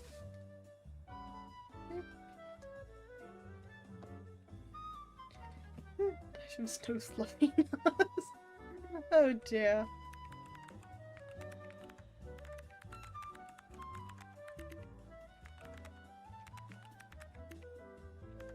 Okay, hold the phones. I need to quickly go do something.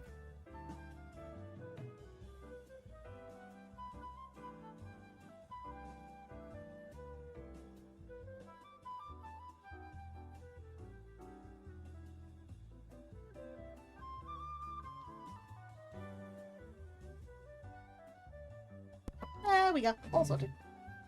Thank you for the head pat. Thank you, thank you.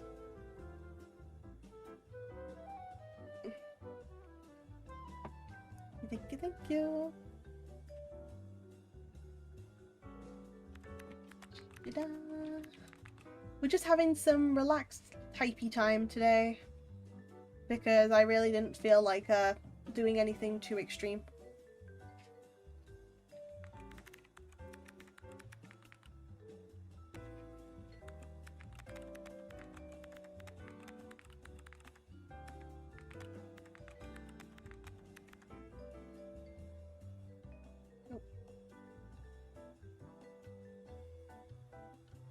Well, it's always nice to just have a chill stream on a Monday. Exactly. My Monday ones are always going to be, like, chill, because I prefer going into the week with a chiller mindset and then everything else imploding for the rest of the week. Yeah.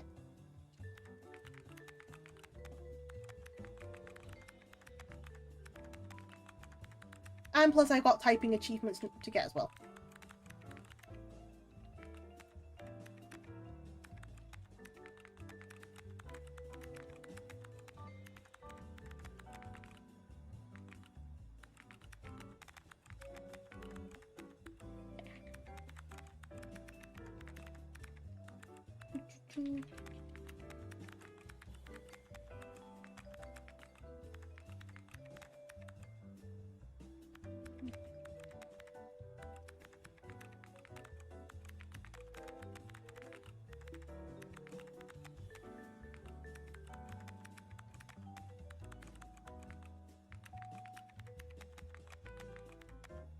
want to write another chapter thing for, not a chapter, but like another branch of a story for the Market of Crows, because the original copy of that, I actually had like a storyline for it, where there was someone who lost a button, to which that is also posted on the blog.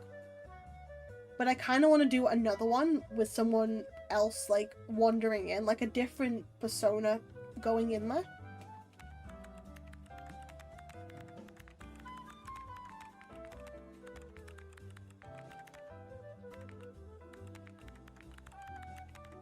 Although, with that project in particular, that was while I was in uni. And I misread what my teacher put for the prompt, because I didn't read it saying up to 1,000 words. I just read 1,000 words. So I was writing it to 1,000 words and then cutting back because I wrote too much. So there were details that I had to cut out of it, which was kind of sad, but I think it works better without them.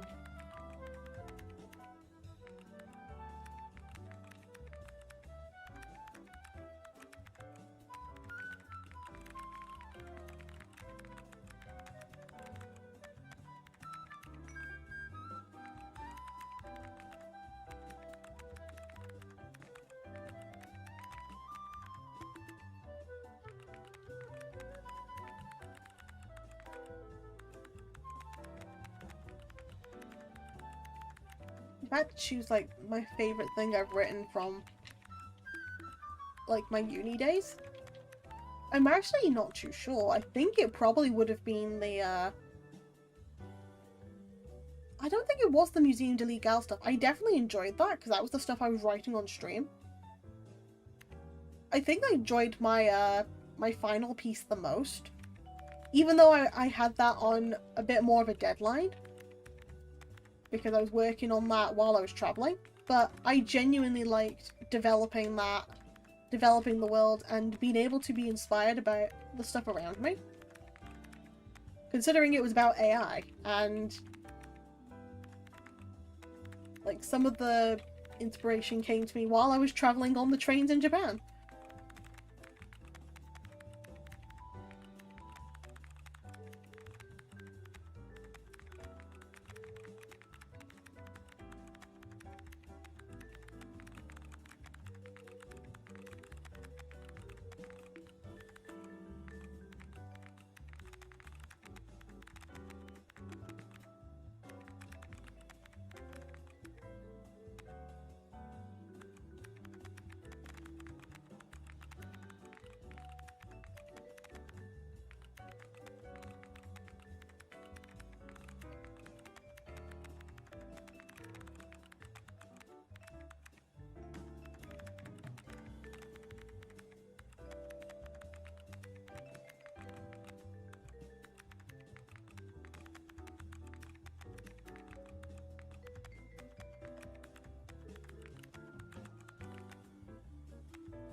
Oh yeah, Renji, you missed out on it earlier, but we found, you know, like there's different types of Wordles?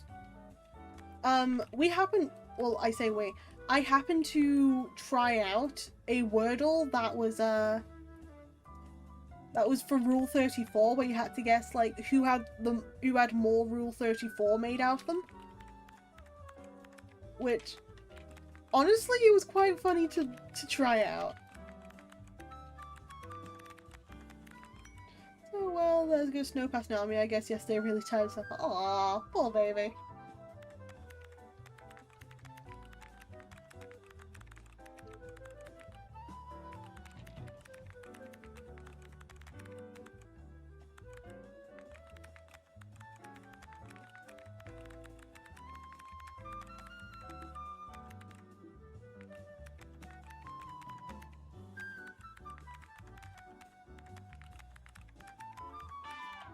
Oh, oh my goodness! Welcome on!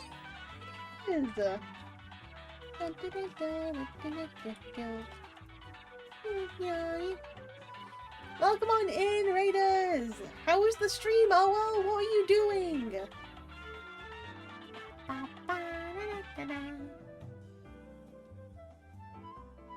I was drawing. Ooh! Oh, come on. What were you drawing? What were you drawing? The people from OO stream, if you don't know me, hello, hi, howdy, bara, pranani, noswatha. My name is Pal Diacula, head librarian and resident witch of the archives, a library based in the void. Tend to do comfy and cozy streams. For now, we are just having a very chill moment after a story time, where we're just typing. It's just a chill typing time, it's all.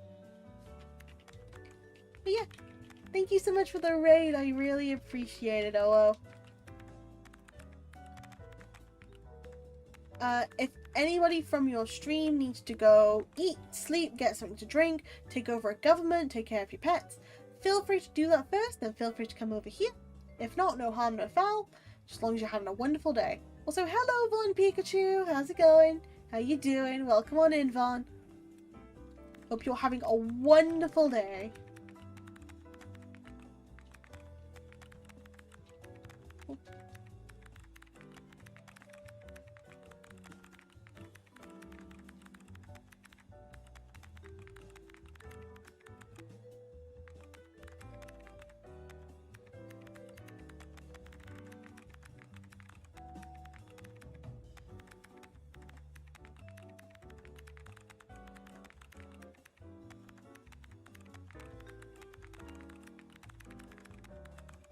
Is it just typing time? It's like a really relaxing typing game. But you just type out quotes and stuff, which is fun. Which is why I say that it's a relaxing time rather than a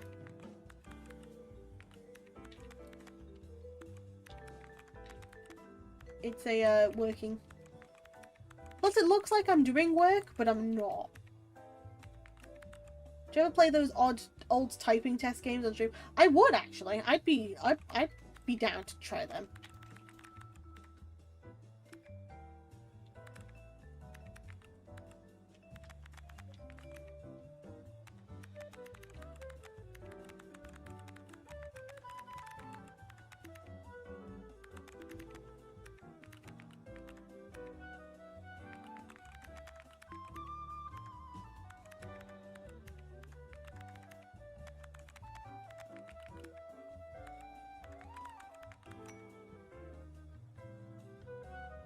But no, I would do those typing tests. I know that I'm not as fast typing. I'm not so slow.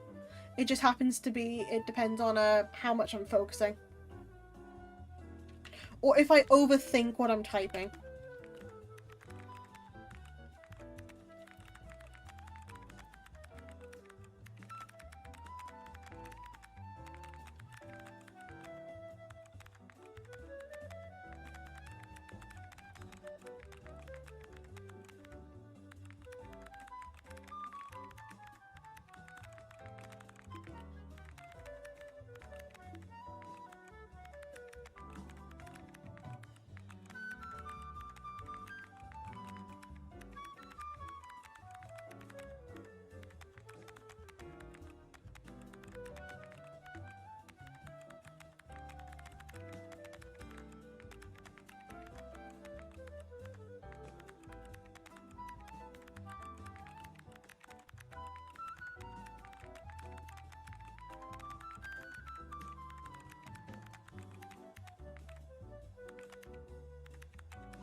Console typing game I used to play as a kid on Steam, which is $5. Oh, what's the game? What's the game in question? I think I still have like a SpongeBob typing game for disc, but I'm not sure if I have that anymore.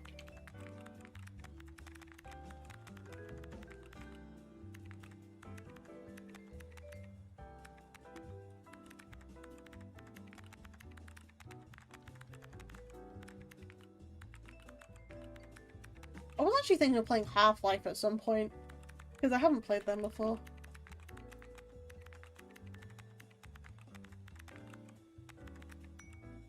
It's called Tomb Typing, but it's part of a larger collection called Typing Instructor.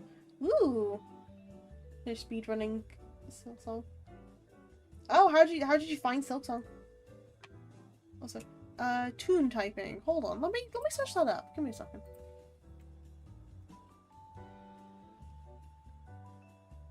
Oh, I recognize that. I recognize that one. Oh, that's a classic. Oh, I'd play that again. I would play that one again.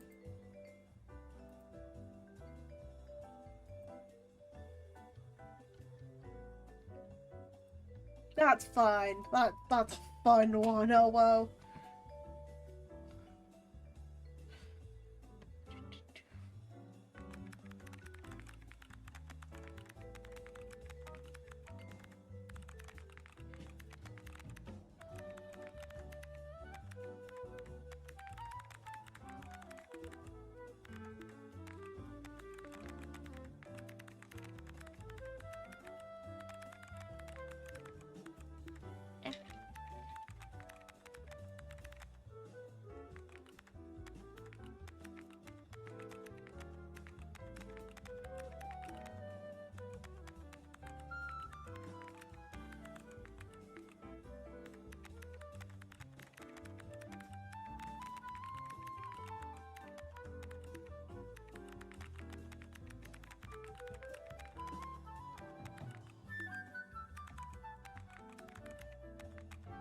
My dad made me play it when I was a kid. Looking back at it now, I felt very brilliant owning a computer in the Philippines back in the early 2000s.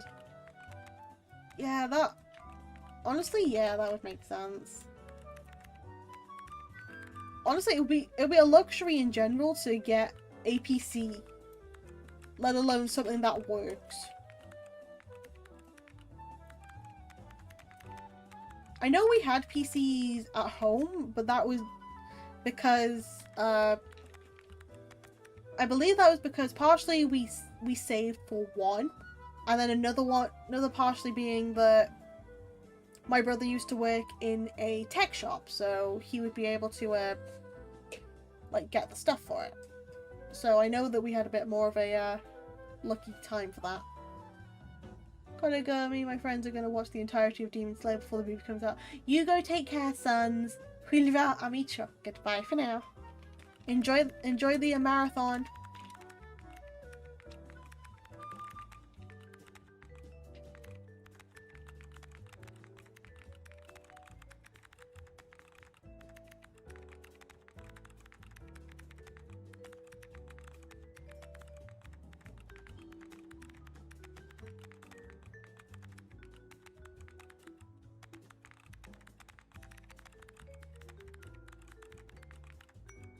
It's one of those really early laptops. Is it called the Combat something? Oops, I forgot. Just know it's a laptop with 2 pop-up floppy disk readers, and that thing's still as good as new for its age. Decent stuff with it, mind you. Decent stuff.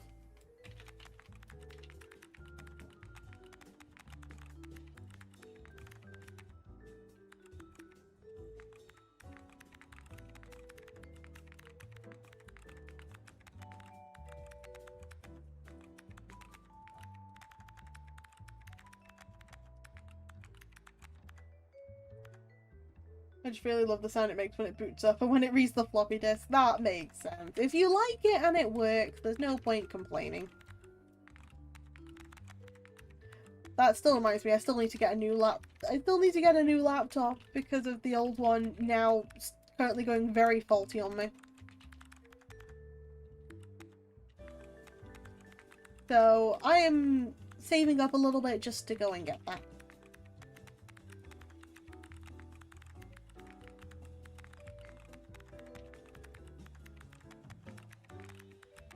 You know, my family's really stacked. My mum works for Intel, my dad is a government worker, auntie's a nurse, and uncle's a college prep. Jeez, that is a good stack to have, not gonna lie to you.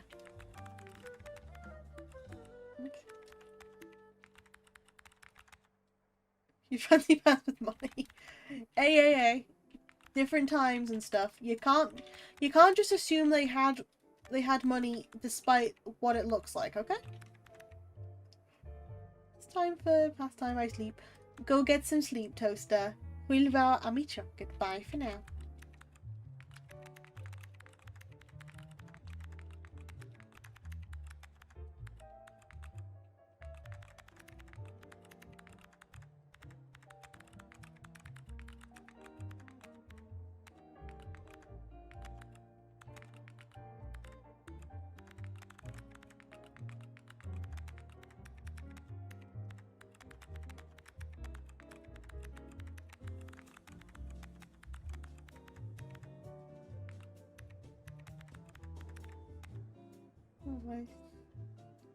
I'm probably just going to eat the rations bar I have, so I have no idea what to really eat today. As long as you do get some form of food, okay? Barely making ends meet while playing with trading card. Expensive cardboard! Expensive cardboard. We take those. Sorry. Sorry, I didn't mean to glitch you. Maybe some deer sticks over fire. It depends on what you got. That's how the economy is these days. Shiny cardboard, yeah. So just plugging. Okay, cool. Cool.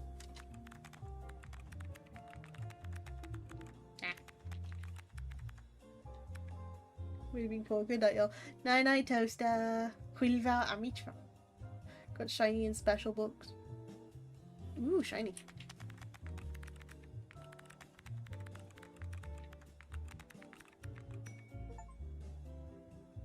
Yay. Comic books from the 70s and 90s. Ooh, good stuff. Good stuff.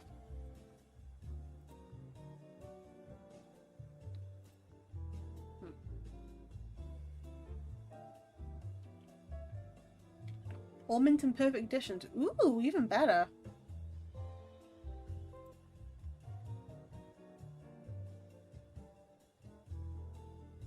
I could just type out an entire book. I'll just go back to the quote. Love you too, Sam. How's it going? How you doing? Welcome on in, Sam. Ooh. Good job there, Derry.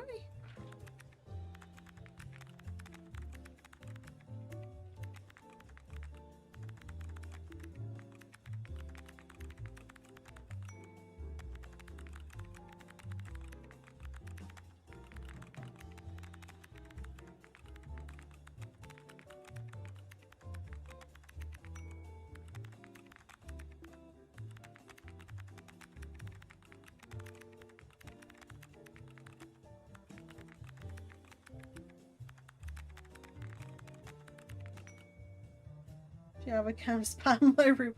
At least, actually, how old is the spam? How old is the spam, Derry?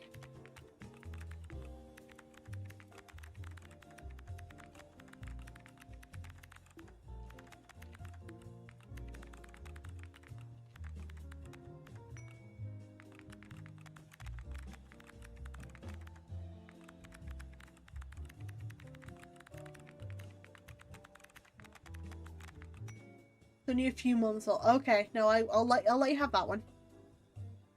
Because I am not risking you having World War II spam again. New can that lasted 510 years. Okay, that's fine. Still should be good, right? He's eaten World War II spam. I am concerned.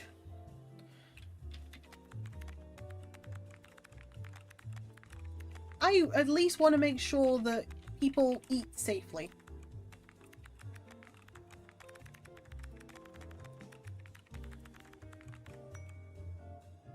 This isn't World War II corned beef cans.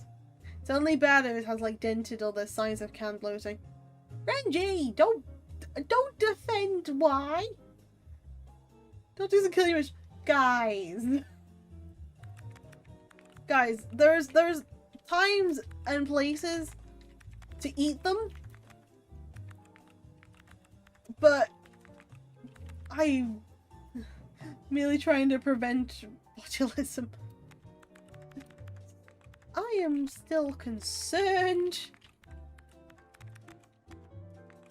I know the thing of not wasting food and all that jazz, but at the same time, you can't, like, store it for that long.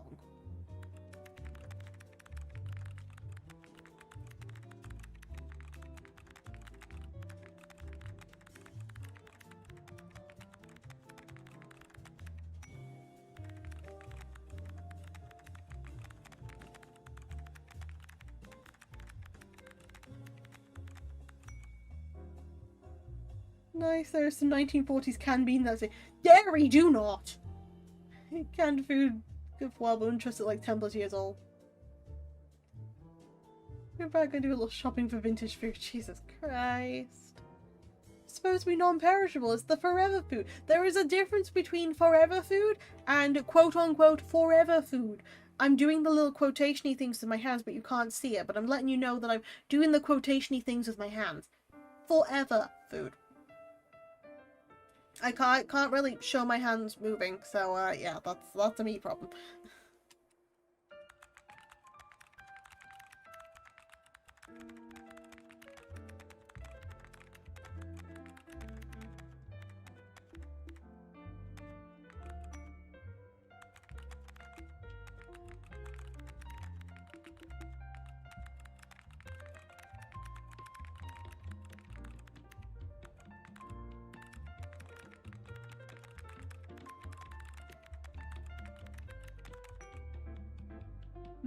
Yeah. Yummy. Or two spam with no microplastics. Oh, whoa, please. I get concerned very easily. Just lead. No! Don't eat the lead spam, guys. Don't do that. How about we eat something nice and tasty, like a sandwich that's not old spam?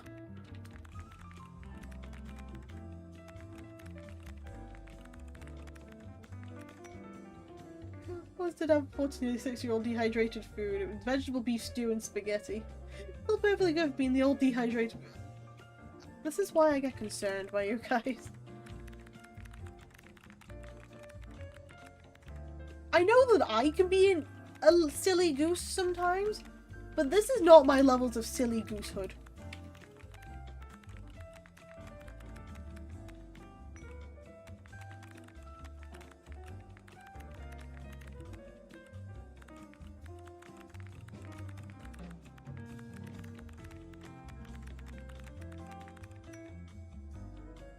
Yeah, at least didn't use the old drugs they put into those rations back then. Don't use them at all! That is not a... At least I didn't use them. I've got them stored here. Don't touch them at all! Because some of the stuff I have, World War II energy tablets and medicinal shots in it. Don't touch them.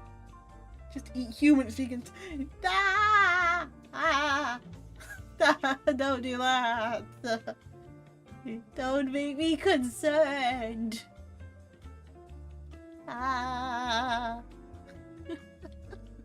Don't do that. Don't, I mean, I'm all for like talking about cannibalism, but I'm not necessarily for you guys, unless you decide that you're doing ethical cannibalism. I'm not gonna talk about that. I'm not gonna question you for that. But if it's the case of you're turning from normal meat to cannibal meat, he probably hates Steve 1989. I don't know about that.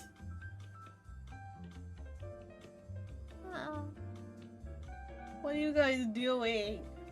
I have some morphine shots almost 80 years old from World War II US mini medkit and Soviet era shot my kitchen. No! Listen, they feed us poison, so we buy them, buy the cures. Special medicine. He does armor videos with various armor with some older than World War II. And he eats them. And he eats them. You're telling me.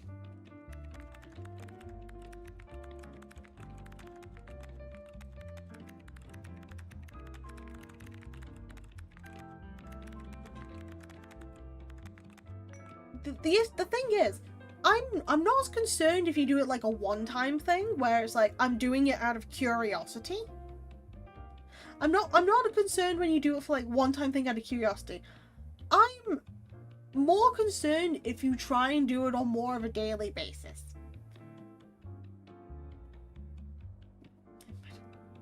Here's some before 1863. Sorry, I don't mean to yawn. Oh my god. Oof. Then you also drink the nuclear bunker canned water. Do I have to start watching these just to be like more concerned?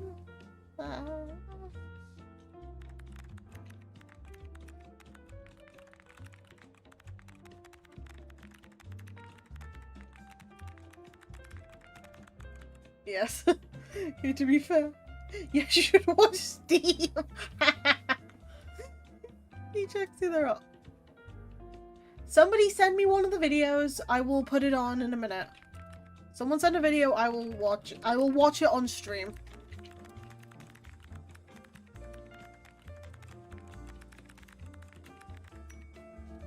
Thanks, Renji.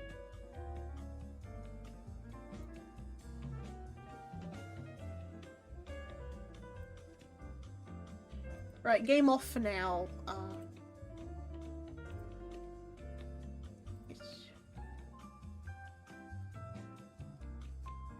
Let me quickly just change this back to just chatting then.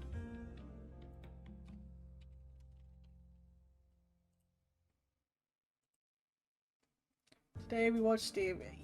Sure. Give me. What am I doing, guys? What am I doing? Let me just get the book out. I need this one. He also does modern ones too in the past 100 years, I see. Okay, let's get this up.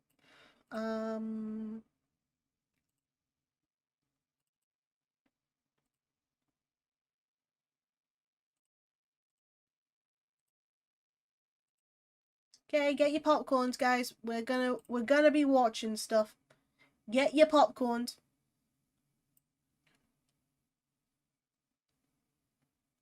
I need to double check what volumes of celery. Yeah, he said MRA instead of MRA. Well, I don't mind this one getting muted today.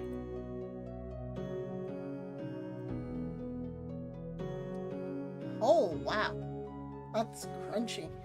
Alright, we got a really special one this time. Civil War hardtack. We're going to first start with this container here. Yeah, check that out. Are you sure that's not just a bit of a wall? From a hut site in Eastport, Missouri. That's just a wall. From a large cavalry camp. These are carbonized pieces of hardtack, completely inedible. Okay, it'd be like eating glass. Okay, good. You're not eating those ones. It's like a fossil. These are going to be donated to the Military Ration Museum for display. It will not be eaten. But we do have something pretty amazing here, where it looks like it may still be edible. And okay, I don't like the sound of that. Is a near complete piece of hardtack packed by G.H. Benton Company, Milton, Massachusetts, in the summer of 1863. It's one of the few remaining of its kind. He sounds so excited by this. I gotta give this a whiff. Ooh, yeah, it smells like... That's cool. It smells like old mothballs and, like, library books. Yeah, because it's 1863. No. Yeah, because 1863, it will smell like that. Pretty amazing. Look at that old label. Check that out. That's actually pretty cool, though. It's very faint. Oh, wait, that ad looks sick on games that I don't know. Oh, It kind of tastes exactly the way it smells. It tastes like mothballs and old library books. Why did you take the hardtack from my library? That's not very good. Well, what is hardtack anyway? It's a thick cracker made of flour, water, and occasionally some salt. You know, and when properly stored, it'll last for years. Look at that weird red thing there. I mean, this thing's like... That's moldy! Incredibly preserved. Look at that. It's possible to take one way that one piece flaked off. Had to try that out. Anyway, well, it could be prepared cheaply. It would last for, years.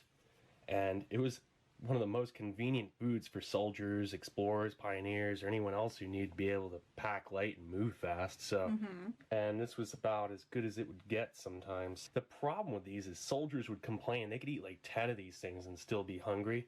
Also, they complained it was so dense and hard, it was almost impossible to chew through unless they took the butt of their rifle and smashed it, or dropping in. The thing is, I respect that because I've seen like a couple of recipes about hardtacks before. I've seen that. Interesting fact: these things used to get infested with maggots or weevils, and these things would be coursing throughout the hardtack, and it's all the food that these guys would have sometimes. I mean, it's not like they could get a resupply so easily all the time. Sometimes they could, but sometimes they couldn't. They'd have to still drop this maggot-infested hardtack into their coffee, and the maggots would float to the top, and they'd have to scrape them off. That's all you could do.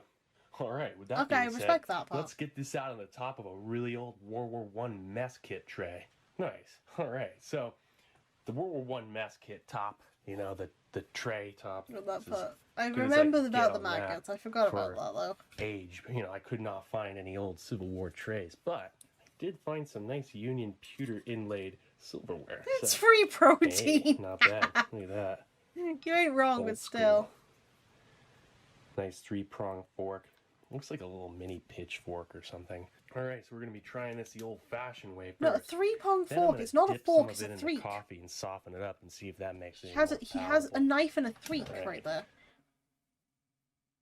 Okay. Sir! I think it's safe to say this is the please! Cracker ever eaten. Sir, please! No! American. Eaten history. One ration at a time. Why? Oh.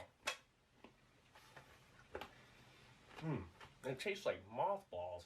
Yeah, because it's old. Crunchy. Let's have it. Well, it's very bland. Yeah, you're no kidding. It literally reminds me of something from elementary school that I smelled in a library. Hey, get out of my archive. Actually, no, you're allowed in my archive. It still has flavor. Don't take another bite! I mean, predominantly mothballs. Please do not take another bite. An old library book paper.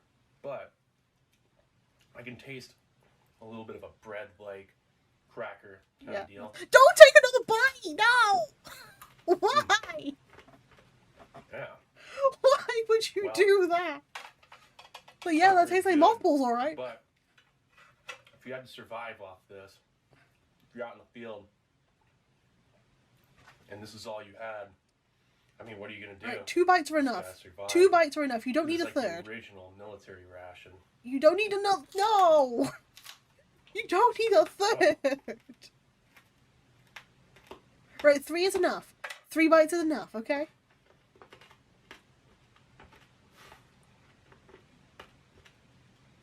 I'll probably play that in a minute, Derry. I feel like I'm going to crack my tooth. Wait, he finished. No, do not eat the rest of it. Please? Yeah. We're going to have to drop this into that coffee. Don't put that in the coffee! This isn't happening. Don't take the coffee! Sir! I'm going to light a stove while making a new toast this evening. What old mothballs tasted like. Yeah, you didn't need to chew that from old mothballs. You already knew. Or at least I got a fair idea. Well, that was weird. Yeah, no kidding. It's old. Thing. I mean, like, I don't know. Water smells weird. All right, so let's drop this. The water smells weird. That's not. That's concerning too. And I know that I seem like I have a very strong reaction to this. It is just concerning. Like, I know it's for like science and stuff, but water's got a weird tinge to it. Oh well, it doesn't matter. Just also, why does the water look weird? Cracker. You know, weird little bit of tinge in the water. I suppose that's like least of my worries. Hey, I get to actually use that silverware. Check this out. Well, it's original what you must get, so yeah, give you some. You can spear it as much as you want, but it's got to soak Don't a tell little bit. me! So he is actually drinking lead! Still got bits of that stuck in my teeth.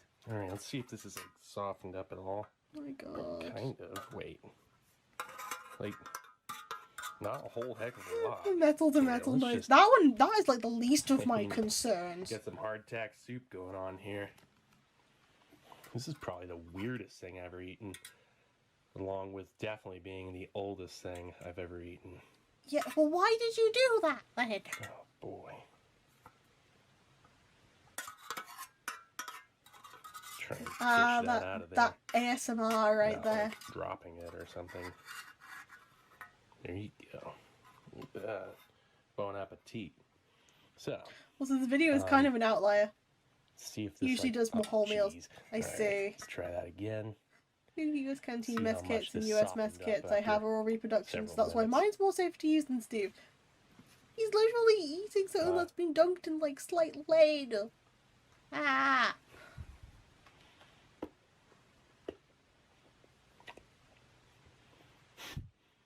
Now it actually tastes worse. It tastes like rubber. Tastes I worse. literally feel like I'm biting down on like an eraser. Or you ever eat the coffee like cookies rubber? on the plane? The one where you're supposed to like use the cookies for a lid for your coffee cup and the steam It really softens does have cookie. an industrial That's what it feels like. kind of Feels like doing that. flavor and smell to Huh. it too. Like The more you know. maybe like rubber tires. I just eat or the cookies something. because those are good. Wow. Anyway. It changed from moth. He no. Hold on. He thinks that mothballs and library taste worse than a rubber tire. Just hear me out. He thinks that mothballs. No, he thinks that mothballs and a library taste better than a tire. That's what I mean. As a kid who literally should not be admitting that they didn't mind the taste of rubber, that's not actually so bad. The little instant coffee type. Yeah, Biscoffs are good though. I don't have Civil War coffee, but I do have 30-year-old coffee. So. Okay, 30-year-old coffee ain't so bad. These guys, they dropped in their coffee. Also, to be fair, I've been having a lot of like old World War II rationy things pop up on my social media feed recently. And also Fallout stuff too. That's probably why it's coming out, because I've got got Fallout stuff popping up too. You're welcome back. It weren't even for you. This was before all this. Well, while I wait, let me at least have something halfway decent here. Some coffee instant. In the lead cup. So how are you alive? Nothing beats coffee instant type 1. Especially when you got a 152-year-old piece of cracker down the bottom of it.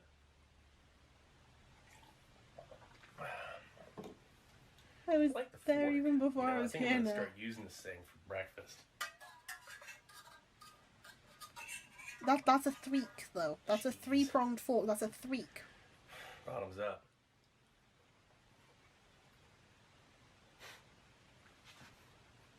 Oh, that. Okay, no, he's debating his life choices. Okay, he's still debating. Be occupied for a minute, chewing. Not bad. Okay, Is this the worst thing I've ever eaten? No. I've had biscuits that were 65 years newer that were worse than this, so. Goes to show sometimes, especially if it's stored properly. In this case, I mean, it smells and tastes like mothballs. I can assume it was actually stored in an area with mothballs all those years, to prevent, various critters from coming in and eating the stuff. Stored all those years. Still edible. At least I think.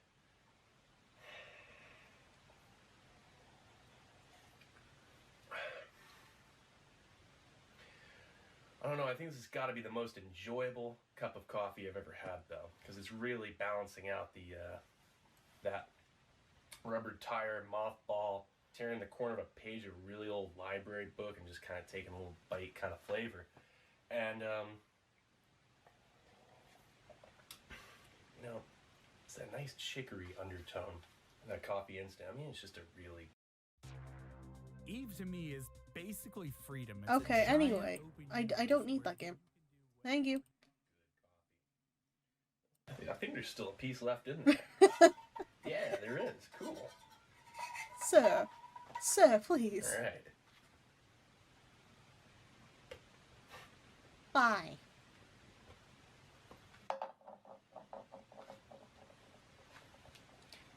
Oh, my video next is going to be more enjoyable than this one. More of that. The rest of them break in half. Why do I feel like there's an X to doubt? Collector. Excuse me. The other is going to the Military Ration Museum, which we already have whole complete pieces of hardtack with provenance, just like this one. So this isn't the end of the world. Okay, yes, it could have gone to a museum. Why am I learning about U.S. military rations? Part of it's being shared here.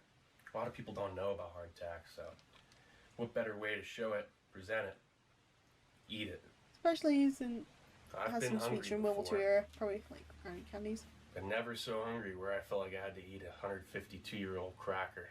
153. Oh, there was sediment in the bottom. Not just the U.S., he does various countries. Well, I mean, currently, this is currently American Civil War hardtack. Why am I doing this, guys? I mean, I'm all for learning. This is just not the way I intended today. Anyway, let's go for Darius' next video. 1945 Lifeboat and Life Raft Rations MRE Review. USGC and Navy Survival Food Taste Testing. We're going to be checking out this can of Lifeboat and Life Raft rations from World War II. Okay. Now, these were first produced in 1942 for the United States Coast Guard, Well, 2 US soldiers Merchant eating in Marines, sweet luxury on the and raft. the U.S. Navy. Oh, hey, at least we know it's food. It says food March on there. 1945. Now, this ration was part of a more comprehensive kit. I mean, hello, It pal. also How are you doing? included Hi, canned boy. water, How's it going? a How you fishing doing? We're kit, learning about US food salamator, rations if you want to join signal us. flares, and also a Doing first okay aid over kit, here. How along about with you? protection from the sun and elements. Okay, you know, this is actually a funny day for me to be watching this, considering I've been suffering with a stomachache for most of today. So this is actually hilarious to me to be watching this. Oh,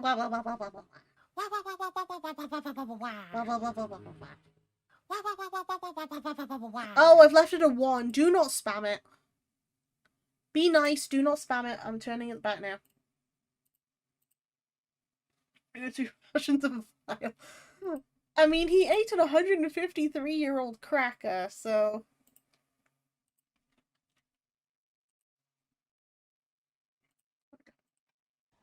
Actually, here's a can of the... You can set the water limit.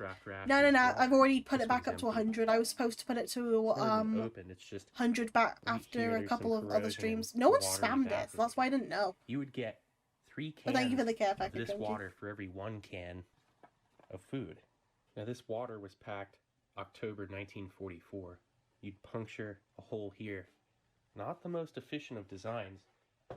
By the 1960s, you'd have smaller cans of water, and these make a lot more sense. If you accidentally dropped it or lost it, it's not the end of the world. Hopefully you have more of them. If I use Reggie's most evil thing I've heard all day. Garwood, New Jersey. Approved That by would the be United so States many Coast riots. Guard. Contents are 7 ounces each. But Renji is pemmican, very smart though. ration C, So chocolate, I and would malted trust milk. Renji. If Renji says there needs to be a limit, I can let him set the limit.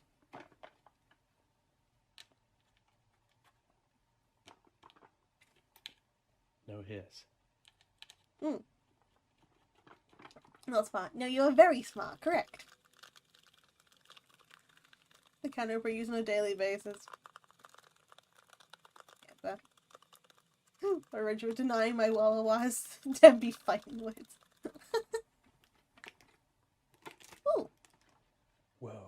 Look at that. Ooh. It smells perfect. These things usually aren't in this good of shape. That's okay, no, I trust this one. I'm awesome fine. right I'm there. fine with him eating Those this look one. like Hershey's tropical bars.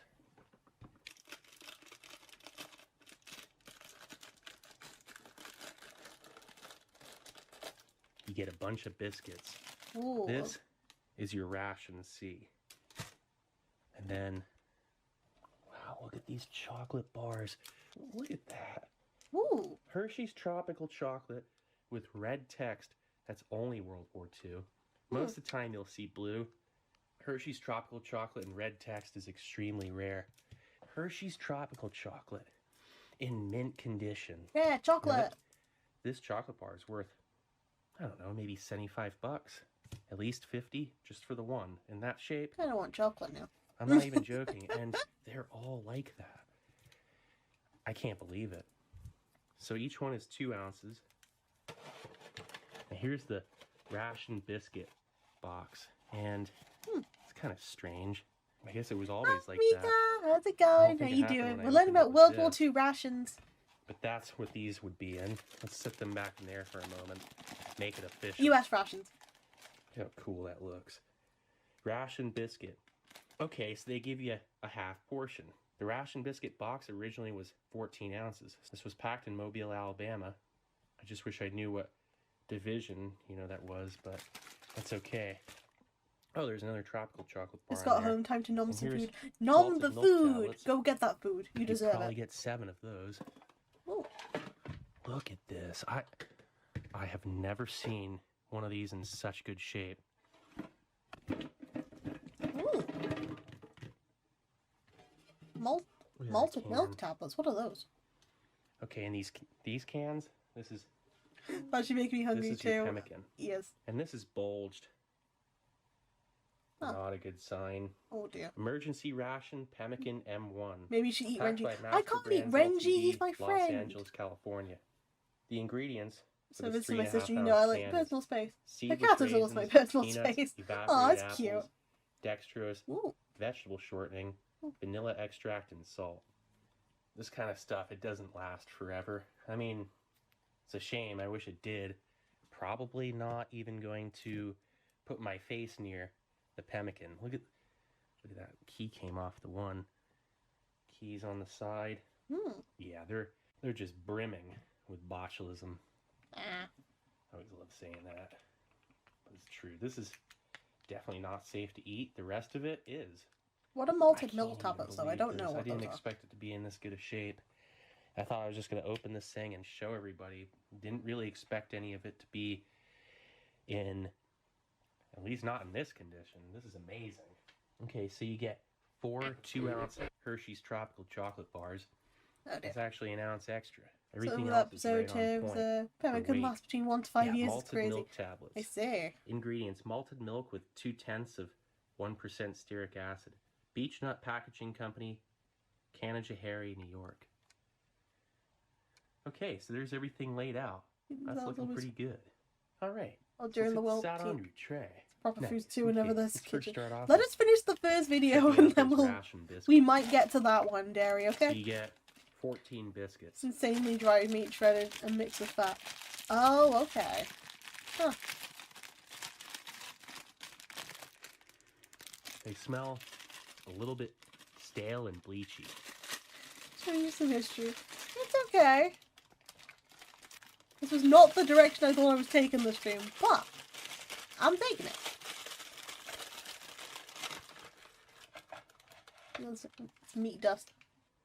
A Hershey's tropical bar. I see. I can't believe it. Look at that. I mean, some surface bloom, but that's nothing. That is the most beautiful Hershey's tropical bar I've ever seen from that era.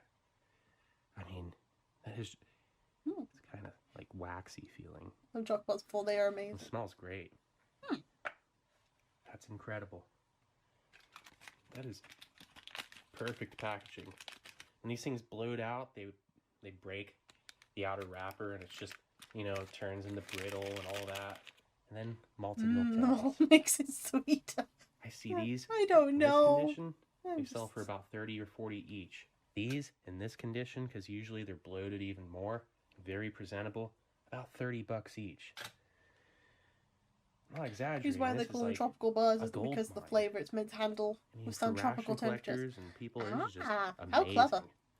So that's why I'm so excited. I mean, seeing this in this condition, incredible.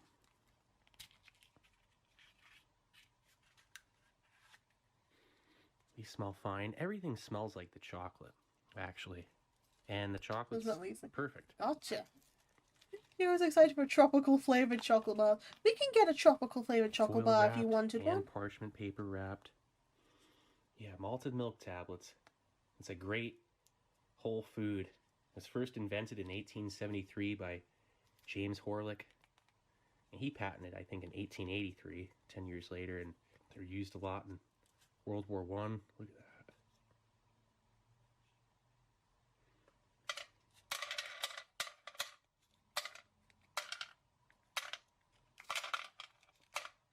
So that's what I'm going to open right now. And after I try this stuff out, we'll open up the pemmican last. So where do I start? Let's go for a malted milk tablet first. What does it taste like? Wow. Those are delicious. Lightly sweet with a strong flavor of malt. And the dry milk is perfectly preserved. It gets caught in your teeth. These would be great if you were out on a raft. You needed something that's nourishing and not thirst-provoking. You can eat these slowly. Or if you're really hungry, you can just chew down. Yeah, the biscuits or ration C. Mm-hmm. They're bleachy and stale.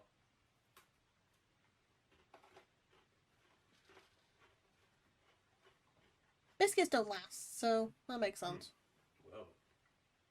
But they taste fine. Huh. Yeah. These might have always smelled like that. I mean, because the way it tastes, it's just like a really bland wheat biscuit with a fair amount of shortening, and it's not really dry and thirst-provoking. It actually has...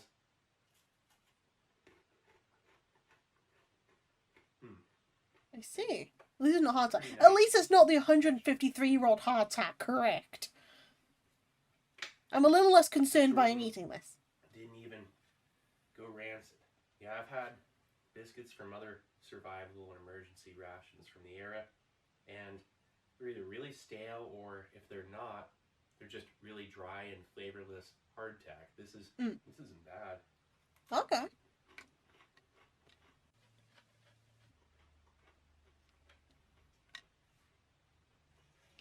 Although enough, some of the World War II canned biscuits or crackers still edible, even to this day. I can tell. So now for that Hershey's Tropical Bar.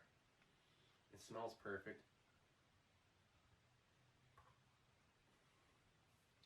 Anyway, time for work. Have a supercalifragilisticexpialidocious day, you wonderful folks.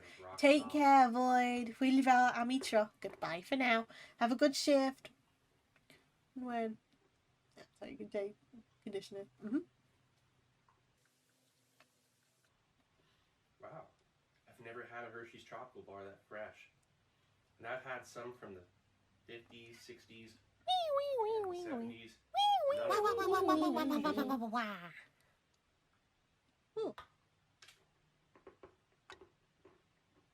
I think he's happy with the chocolate. Be compelling everyone hungry. Despite it being like not 100, like 80-year-old rations? Yeah, kind of. I'm kind of want chocolate now. And it just tastes like a... But I don't want my stomach to hurt again. Sweet milk chocolate with... Let's just realize. What's up? That makes it more is Fallen Pal okay? No. Fallen Pal is currently how my stomach is feeling. It says right here. Fallen Pal is trying. Skim milk powder, cocoa fat, her face is facing 100 RPM. They're fine. So solid. They're doing their best. Hence the term tropical chocolate, designed to withstand tropical temperatures. I've said it a million times. My apologies for the repetition, but that's what it is, you know. And they had to have some kind of chocolate that wouldn't melt in that can. Fallen Pal is a rude. Fallen Pal just wanted to be here, you know. Just like a weird liquid reformed a million times, kind of mess.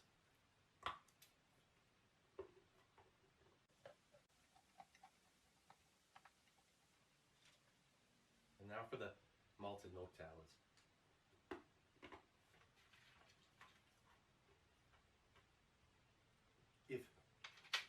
Listen, if these things weren't worth $40 a piece, I would just eat them all. I mean, like, yeah, nice I need chocolate to save them for my display. That was a nice chocolate crunch. I have one, like, right here. That's not in as good a shape. I can't remember what I got that out of. But, yeah. We used to get a pile of chocolate and jelly bars. A perfect whole food. You could live off these things. They don't make chocolate like this anymore. They don't. Protein and carbohydrates, calcium. Well, so you don't need to get me chocolate and jelly bars. I'm good with whatever. I just fancy chocolate. I'm probably going to open one more of these. I really shouldn't be saying that out loud. Food back then really lasts. Unlike now. Yeah. Oh, man. No, I shouldn't. No one's really needing to think about, like, the longevity of food, though. We develop and adapt based on the current circumstances. We don't need to necessarily make stuff that lasts a long time anymore.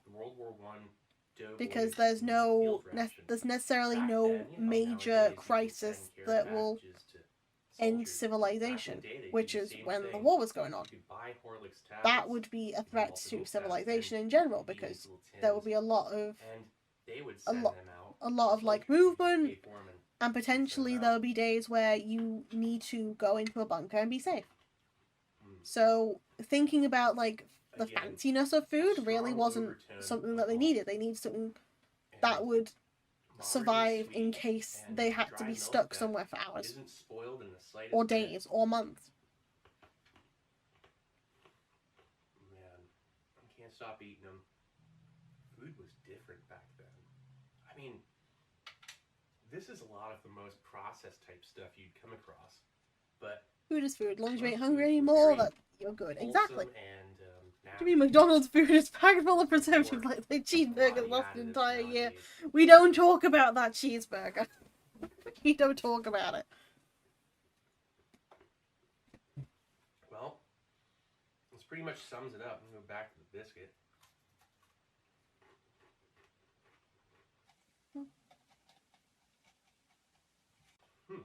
You know, that's why I say to my siblings too, since you don't know, that'll be your last meal, so enjoy it and eat all of it. Kind of have the taste of both, and that goes along with this. They go hand in hand. None of these components really kind of, counteract with any of the others flavor-wise. If you were in a desperate situation, this is enough food, survival-wise, like minimal caloric intake, enough food for probably a week for one guy. Or I know this guy also is like super built. Is the secret eating World War II ration?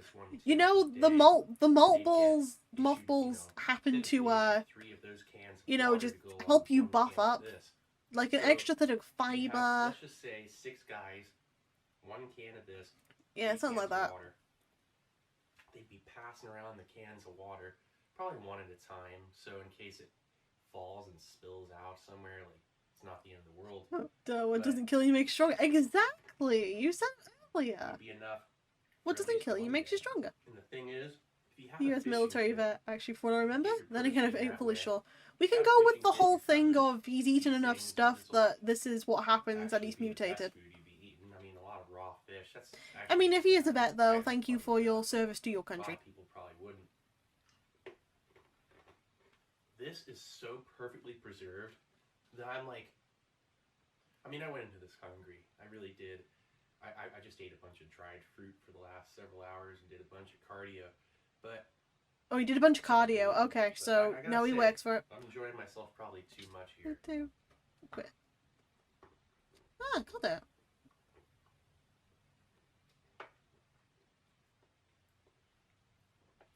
I'm just watching him eat. I want to find out what was in the tins. Okay, we're fine. Man, I want to see what's in the tins. Fresh, Hershey's tropical chocolate is amazing. I'm gonna take these, set them to the side.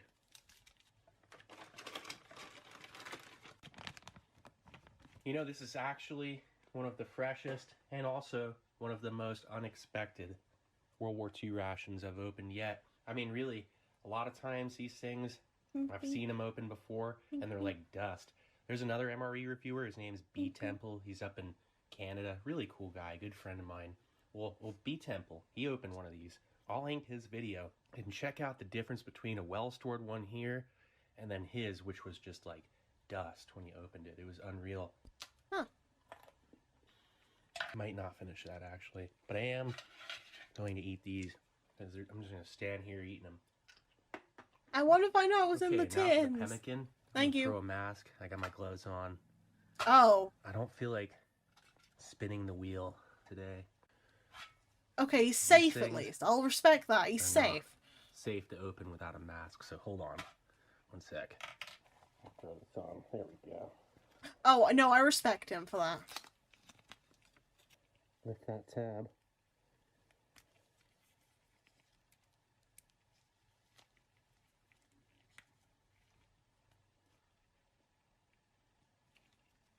Oh! Oh! Nice hiss. Did that just shoot something on the lens? Look at that. Jeez. It did. Just take it seriously. Thanks. That's fair. And imagine he eats one. No, we're not imagining if he eats one. No. That hissed and that shot out. That's crazy.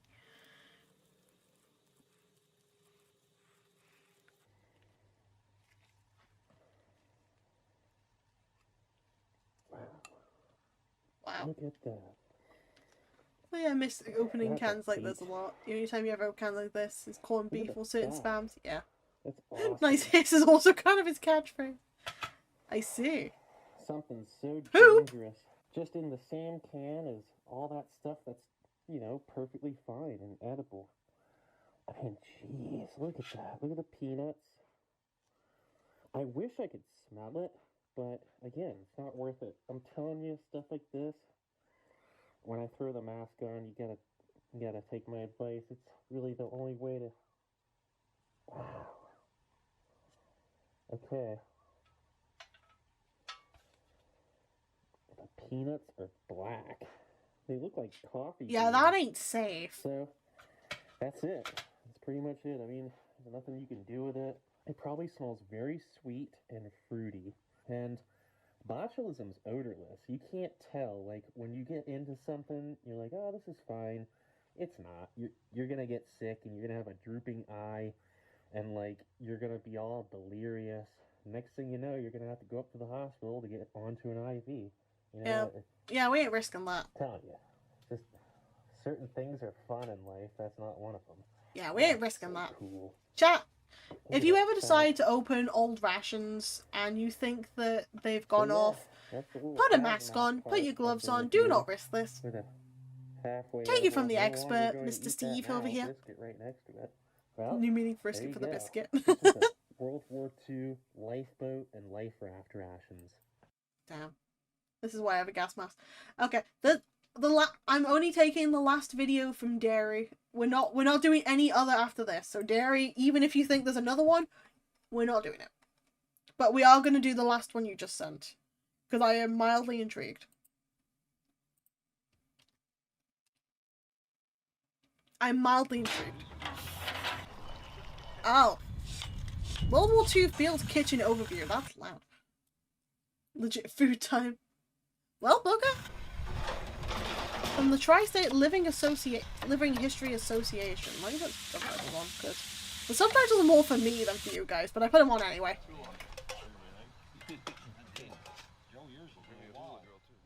Red. This is a World War II field kitchen. It is a company-sized mess. In other words, it is designed to serve 150 to 180 men. Cool, nice to meet you. The field kitchen was actually part of the company organization, part of the company headquarters, although in reality, it was more often put together with the next headquarters level, the battalion level. In other words, you would have 3 of these kitchens operating together. The reason being is that Felix the cat just snorted like a goddamn pig. No cats can do that. They can do that. Made it easier for supply. It was easier to get the trucks with the food, the water, and so forth to the kitchen so that they could prepare it. And it really didn't impact their efficiency at all because they could still take it forward when they needed to. The heart of the operation would be the M1937 range stove. With an M1937 range stove, which is powered by gasoline, you could cook anything that did not require refrigeration. Nice. You can do roasts, you can Right, bake, okay. you can do pies, pancakes, bacon. Anything that you can do on a modern kitchen, you can do on one of these range stoves. Cool. Now, the food that was prepared tended to be fairly straightforward. Remember, you are preparing for a large number of people. Save up first. The other limiting factor was the food that was available. Virtually all of the food that was served in these field kitchens had to be shipped from the United States. You'll get that. For the most part, it was either dehydrated or canned. The cooks were intended to serve 2 meals a day. Supper after dark, breakfast before daylight. If you're in daylight, you're visible, you become a prime target for artillery or snipers. Dinner, or as the Army called it, we'd call it lunch, was actually supposed to be one of the combat rations, either a K or a C. And this plan of serving 2 hot meals a day and 1 cold meal a day actually worked out more often than most people realize. Unfortunately, it never worked out as well as or as often as most people would prefer. And in fact, there are and were times when troops spent days, sometimes weeks at a time, eating nothing but combat rations. And unfortunately, those are also the stories you hear most about. Now, the field kitchens served a number of purposes. One, it's not just nutrition, keeping soldiers healthy, keeping them fit for combat. It was also a very important morale thing. If you've ever spent any time living outside, you realize just how important and how good a hot meal makes you feel when you get one. Now, once the food is prepared, you have to get it to the troops in the front. And how do you keep it hot? You use Mermite cans. The Mermite can is essentially a 5-gallon thermos. You can either put the food directly into the Mermite can, or each one will take 3 inserts. You can put the food in, load them up, and it will keep the food hot for several hours. That's cool. You would then load it into a truck, take it forward as close to the line as you could get, unload, set up, and then you would pull the troops a few at a time off of the line. If it was very quiet, the cooks could actually go from position to position to feed troops, although that did not happen very often. While every soldier was issued a mess kit, in combat most of them did not carry a mess kit for a variety of reasons. One, it's just one more thing you have to carry. 2, they do rattle, they do make noise and can give away your position. Third, and perhaps most important, is that there's no adequate cleaning facilities on the front line, so it becomes a health and safety issue. In practice, the cooks would bring the mess kits forward with the food, serve the troops, recollect the mess kits, take them back, and clean them up as part of their kitchen cleanup. That makes sense. You need hot water and lots of it. The way you do that is with the immersion heaters. The immersion heater is essentially a 30-gallon garbage can with a gasoline-powered heater. With that heater, you can basically boil the water in one of those trash cans in about 25, 30 minutes.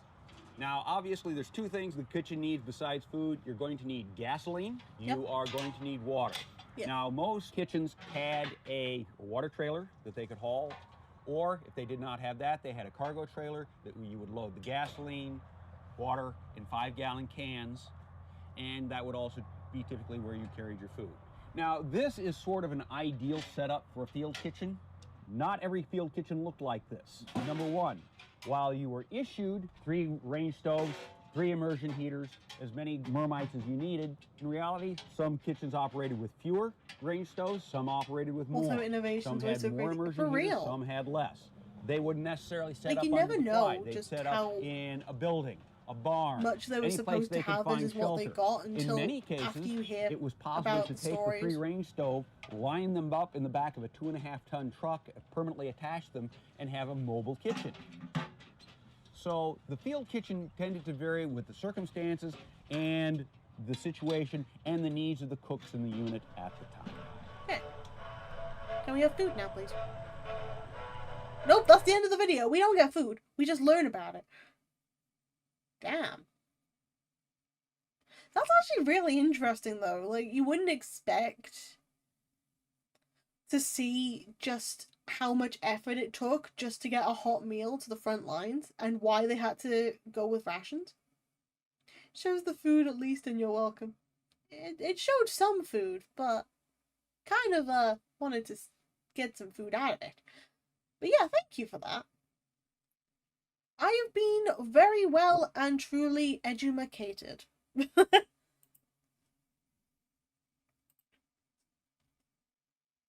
And now I'm stuck with quite a few food things on my my recommended. Like last meals. And then Dropout TV, because why not? Listen, the majority of my recommended for my specific YouTube is usually stuff for the You Laugh You Lose. So that's it's funny just to see there's more to it. Could show you some actual food of the British boy making himself corned beef stew in the trenches. Nah, for now you are all good. It's crazy to think that the food they show there looks better than the food they serve to the troops today. You know what? You're kind of right, and that's crazy. Just one more. No. Dairy, I'm sticking with my guns. No means no. We're not doing one more. I am, however, going to put music back on.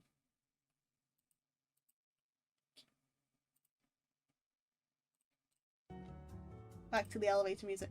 But that was actually a pretty interesting session. I was not expecting any of that. Maybe next time. Maybe. I'm not going to 100% say, yeah, we're going to watch more of this sort of stuff. But it was nice to learn something new today. And I do appreciate it. Thank you. I'm still very concerned about the 153-year-old hardtack. Like, come on. It smells like mothballs and library books. You don't just eat it. Speaking of British boy and food, you ever watch the video where two British vloggers taste Texan barbecue for the first time? Jolly, you mean? Because Jolly's fun. Probably. So don't question the age. Food's age is just a number. We don't say that. We don't say the food age is just a number. Because food jail is just a place. Jesus Christ. We're not talking about that. I am, however, I think I'm gonna leave it here because after the crash, it's kind of took me a little bit longer to get back into it again.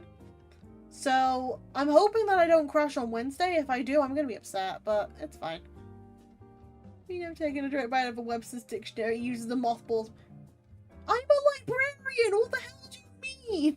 I am a librarian! VTuber! Why would I do that? Thanks for the stream as well. Thank you guys for joining. Please don't eat the books. Thank you. That what librarian? No, we don't. We don't eat the books.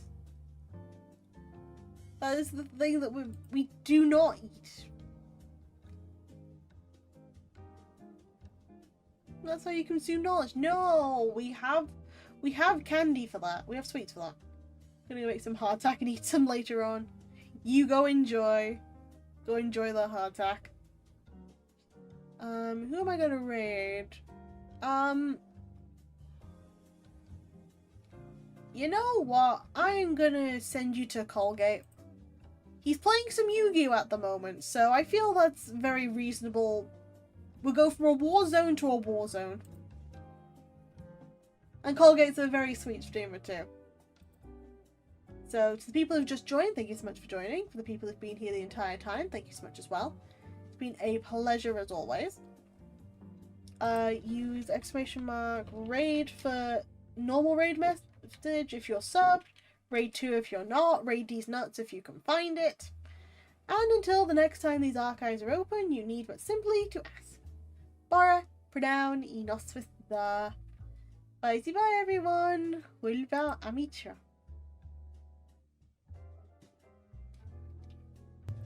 Lost my somebody if you can find it.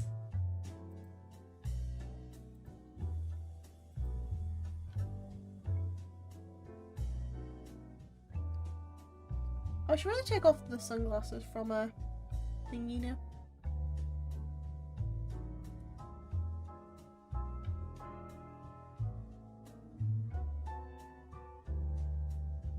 Just put them right here.